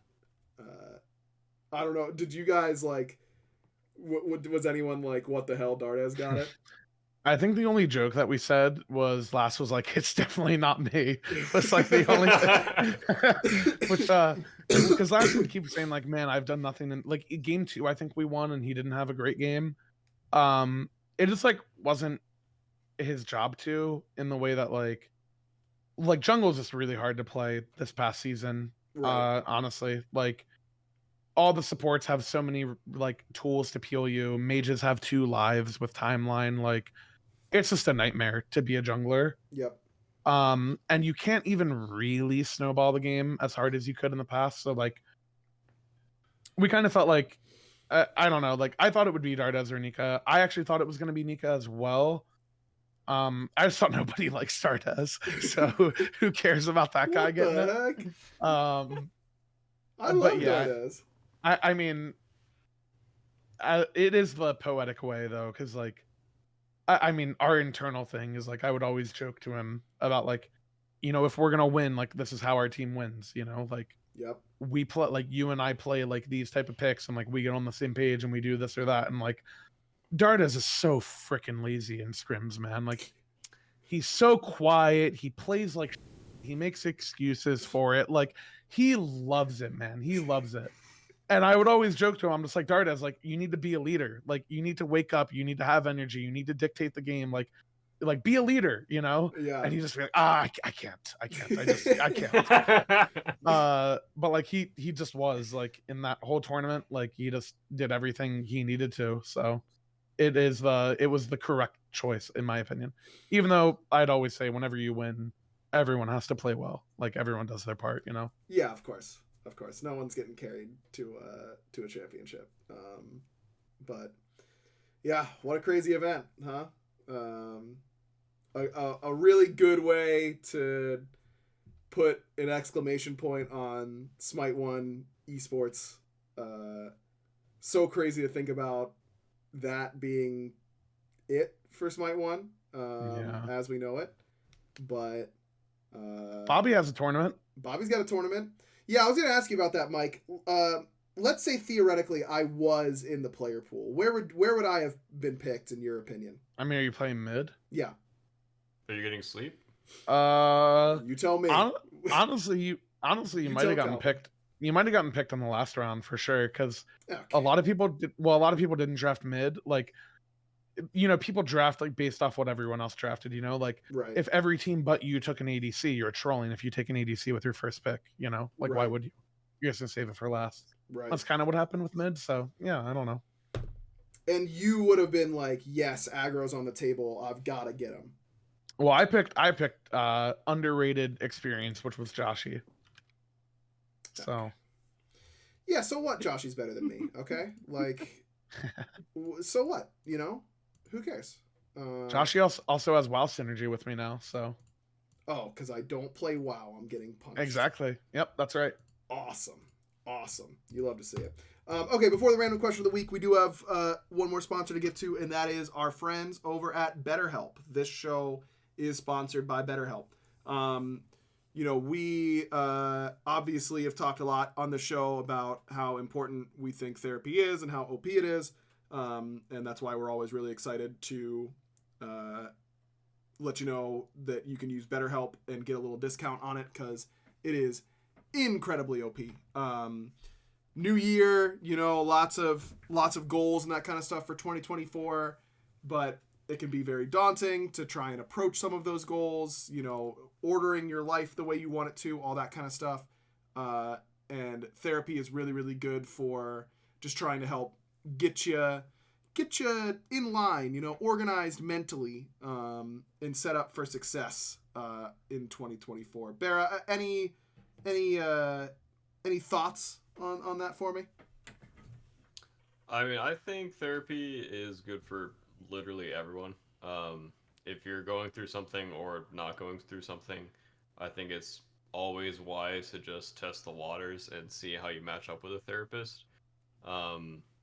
Therapy helps me out a lot. I've been wanting to go back to therapy once I get more accustomed to my job. I'm gonna go back to therapy because I still got some skeletons in the old closet I need to get out. But I highly recommend everyone to try therapy, at least for a few sessions. And BetterHelp makes it so easy because you can swap therapists really easily. And then if you're not feeling that social that day, you can just do it over text. Or if you are, you can do it over call. You can even do it over video as well. So whatever you're feeling up to that day, it can be as easy or as social as you want it to be. Yep.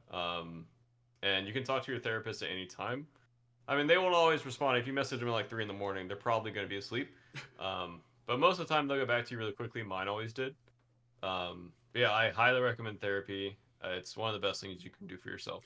Without a doubt. So celebrate the progress you've already made this year and help treat yourself with making it even better with some therapy. So visit betterhelp.com/backliners today to get 10% off your first month. That's BetterHelp, HELP.com/backliners. Big shout out to BetterHelp for sponsoring today's episode. Okay, let's get to our random question of the week in our Patreon Discord. It's been 2 hours, so let's go quickly here. Yoma wants to know the best frozen pizza. I do know the answer to this, everyone. It's Red Baron. It actually isn't close either. Yeah. No. What? That is just. I'm pretty sure it is. It is. I think it is actually. Just it clears. Yeah. Red Baron is like one of the worst. Holy crap. And I'm not exaggerating or like doing a bit right now. Like Red Baron is actually bad. Bro, I'm gonna. You know what? This next week, Barra, I'm gonna get in. Okay. Yoma, this is also your fault. I'm going to get a pizza from every frozen company that I see in Publix, and I'm gonna taste test them next to each other. Mike, you want to come over for this? Barra, you want to come over for this? You're vegan. You can't have this cheese. I can watch. You can honestly, watch. Leah and I would be down. We were gonna get some frozen pizzas for like lunches and stuff. Bang. Let's get in there. Let's get scientific about this. Okay, we're gonna report back. Yeah, I would say back when I ate frozen pizza and wasn't vegan, I liked Home Run Inn a lot. Their pizza is price-wise it's a little bit more expensive than Wait, Red what was Baron, the name? but Home Run Inn. Oh. Yeah, I'm pretty sure that was the name of it. But Red Baron is literally just like cardboard and like fake cheese. Like Red Baron is. You're describing like frozen pizza. I don't know. Yeah, it's just frozen pizza, bro. The frozen pizza you guys are eating. Like, well, listen, maybe we couldn't spring for Home Run Inn. You know what I mean? Like that's. Why don't you guys just get something from Amazon, throw some cheese on? It'll be the exact same as a Red Baron pizza. Well, I'd rather get something from HelloFresh by using HelloFresh.com. Yes! Yes! Thank you. You knew it had to come. All right, Neon wants to know, now that Smite 1 comp is over, What is your favorite moment or moments of the last 10 years? Yeah, this is not going to be a quick question. We're going to do a whole show. We can about make that. it one. No, That is a really good show. that it's going to be a whole show. Can I say my favorite moment? Yeah, please do. I'm gonna use a spectator one because I think otherwise it sounds arrogant, but and I'm sorry to say this, but my favorite set I ever watched was C9 and Epsilon Season 2 Worlds. That was truly a formative that expanded my brain at the for me. time. Yeah, Yeah, no, it was. I incredible. remember sitting in the crowd, like I can picture where I was in the crowd watching that set, and I literally felt like that set expanded my brain to be able to foresee what like a comp MOBA could be. That game took me from like, should I dropped out of college and like do this, like I'm not really sure, to like, yeah, I love this, like I know what I want to do, you know. Like, you're telling me I like made you beat me for like 7 years in a row? You're mad. That was the worst decision of my life. Yeah, you should have haunted me for so long. Way worse. You should have played so much worse if you didn't want to get beat for years. That's what you should have done. No, on God, I wonder if I would have ever like gotten this job if I didn't watch that set in person. It like the level of play, obviously, like, you know, all of those players have gotten better because it was so early on, you know? Yep. But the level of play at the time was so unparalleled to every other set. Like, I went back and watched back the World. Like, watching Season 1 Worlds, it, like, makes you physically cringe how bad it was. So bad. It was awful. And see, just a year later, literally a year later, and you watch those two teams play, and it's like going from a chimp to like a galaxy brain. Like it was incredible. And it's so funny because it's Andenster that's leading the charge. You know, I know, dude, of all people. There is no chimp that has ever had a bigger galaxy brain than Andenster. Like, he is both in the same moment. Is he King Chimp? It has to be considered. Yes, he might be. He absolutely is. There's no doubt about it. And Odd Otters asks, now that Smite 1 comp is over, who in your opinion was the biggest piece of evidence for SPL being a friends league? Oh, yeah. Wow. Me. You want to get spicy. Shut up, Barry. Your replacement inted entirely, so it can't be you. Yeah, it was all my fault. Let's see. Biggest friends league. Was it? It wasn't. I always get these two players. Was it Man Ray who missed the Vulcan ult on the wave? Oh yeah, that's a banger. Yeah, that was really bad. He did what? I don't remember. I'll literally link you the clip. It was against me. It was crazy. He tried to Vulcan ult a mid wave, and he missed the wave.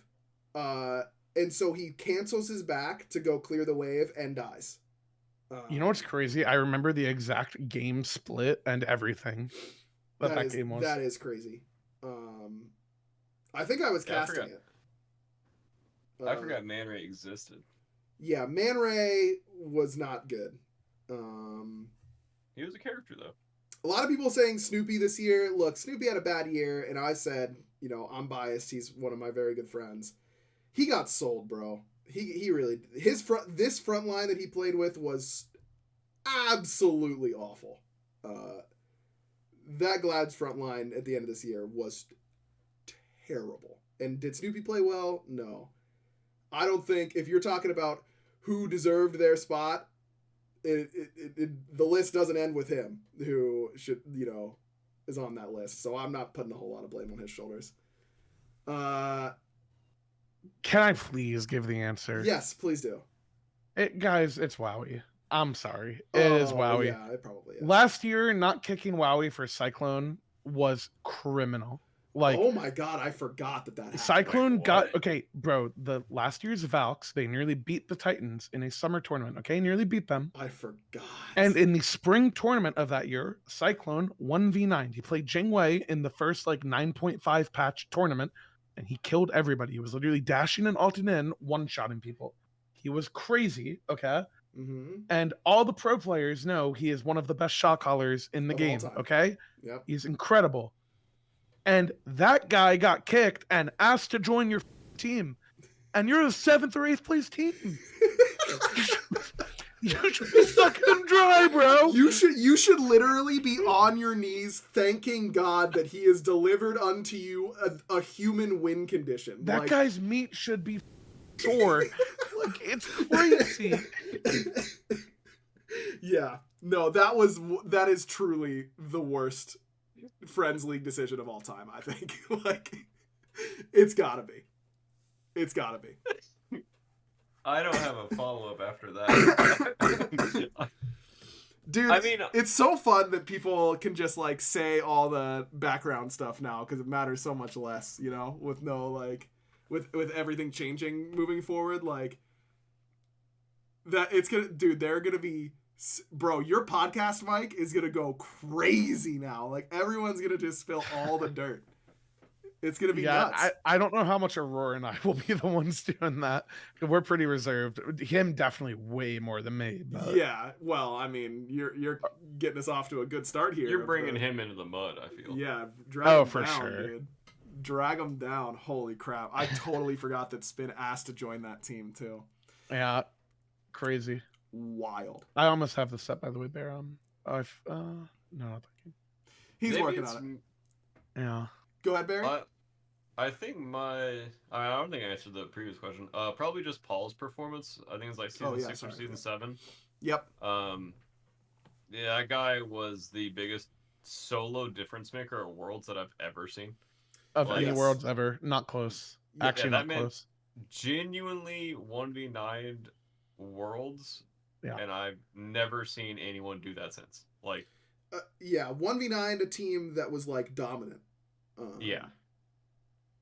Yeah. Just through, like, individual skill, and he set the bar so high that Worlds that I was like, I know I'll never be as good as that guy. Like, genuinely, I will never be as good as that guy. Like, and that was really cool to see. Yeah. As, like, a professional player to kind of, like, not, like, chase after Paul, but, like, just play against someone, like, that individually skilled. Yeah. Because at that time, and I do think people, like, close the gap in the few years after that, but in that time, like, he just skyrocketed above everyone. Like, it was ridiculous. My favorite Friends League moment was probably me not joining the 2-time world champions that asked me to, and I could have teamed with Paul. And yeah, that was dumb by you. That might have been done by me. Give him the season and all that. Like, you can't give him the full details because otherwise everyone's gonna be confused. The full details of what? Me? Well, just like, what year that was. Like 7 going into 8, right? Yeah, I think so. Because they just won Worlds twice, and then they don't want to team with Steve anymore. Basically, they asked me twice, and then I said no twice. And I just love Vin too much. Like, there's something, I just love teaming with that guy. Why, dude's dog? No, that's what I'm saying. Like, I'm kidding. If it wasn't obviously apparent, I have to say that. I love Ven. Man, yeah, that roster apocalypse, bro. Like, good lord, that was so insane. Like, that year was just so wild because, and it should have been so much more open and shut. If you had just said yes. Yeah, I wonder. I don't remember the rest of the teams. I might have like somewhere in my Discord log. Well, there's the doc, like the documentary that we made about it.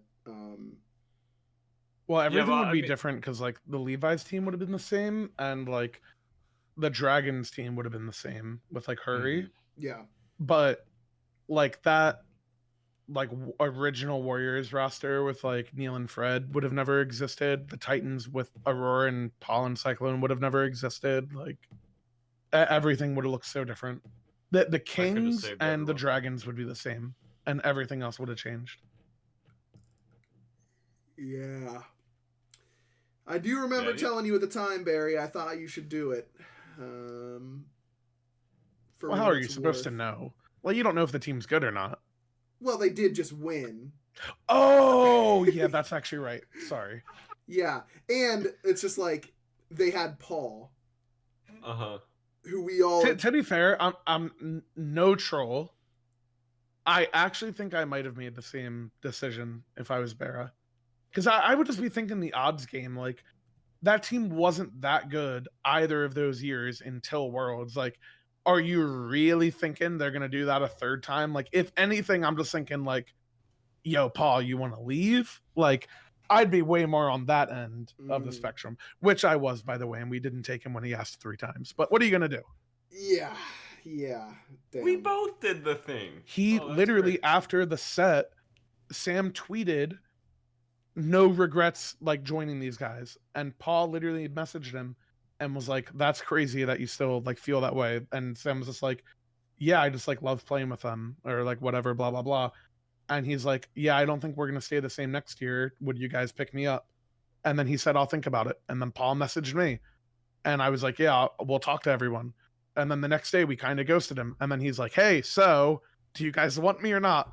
We're like, nah, we're good. Bro, imagine being Paul and how everyone is just constantly like, he's the GOAT. And he's like, I can't get a team, man. Like, I can't.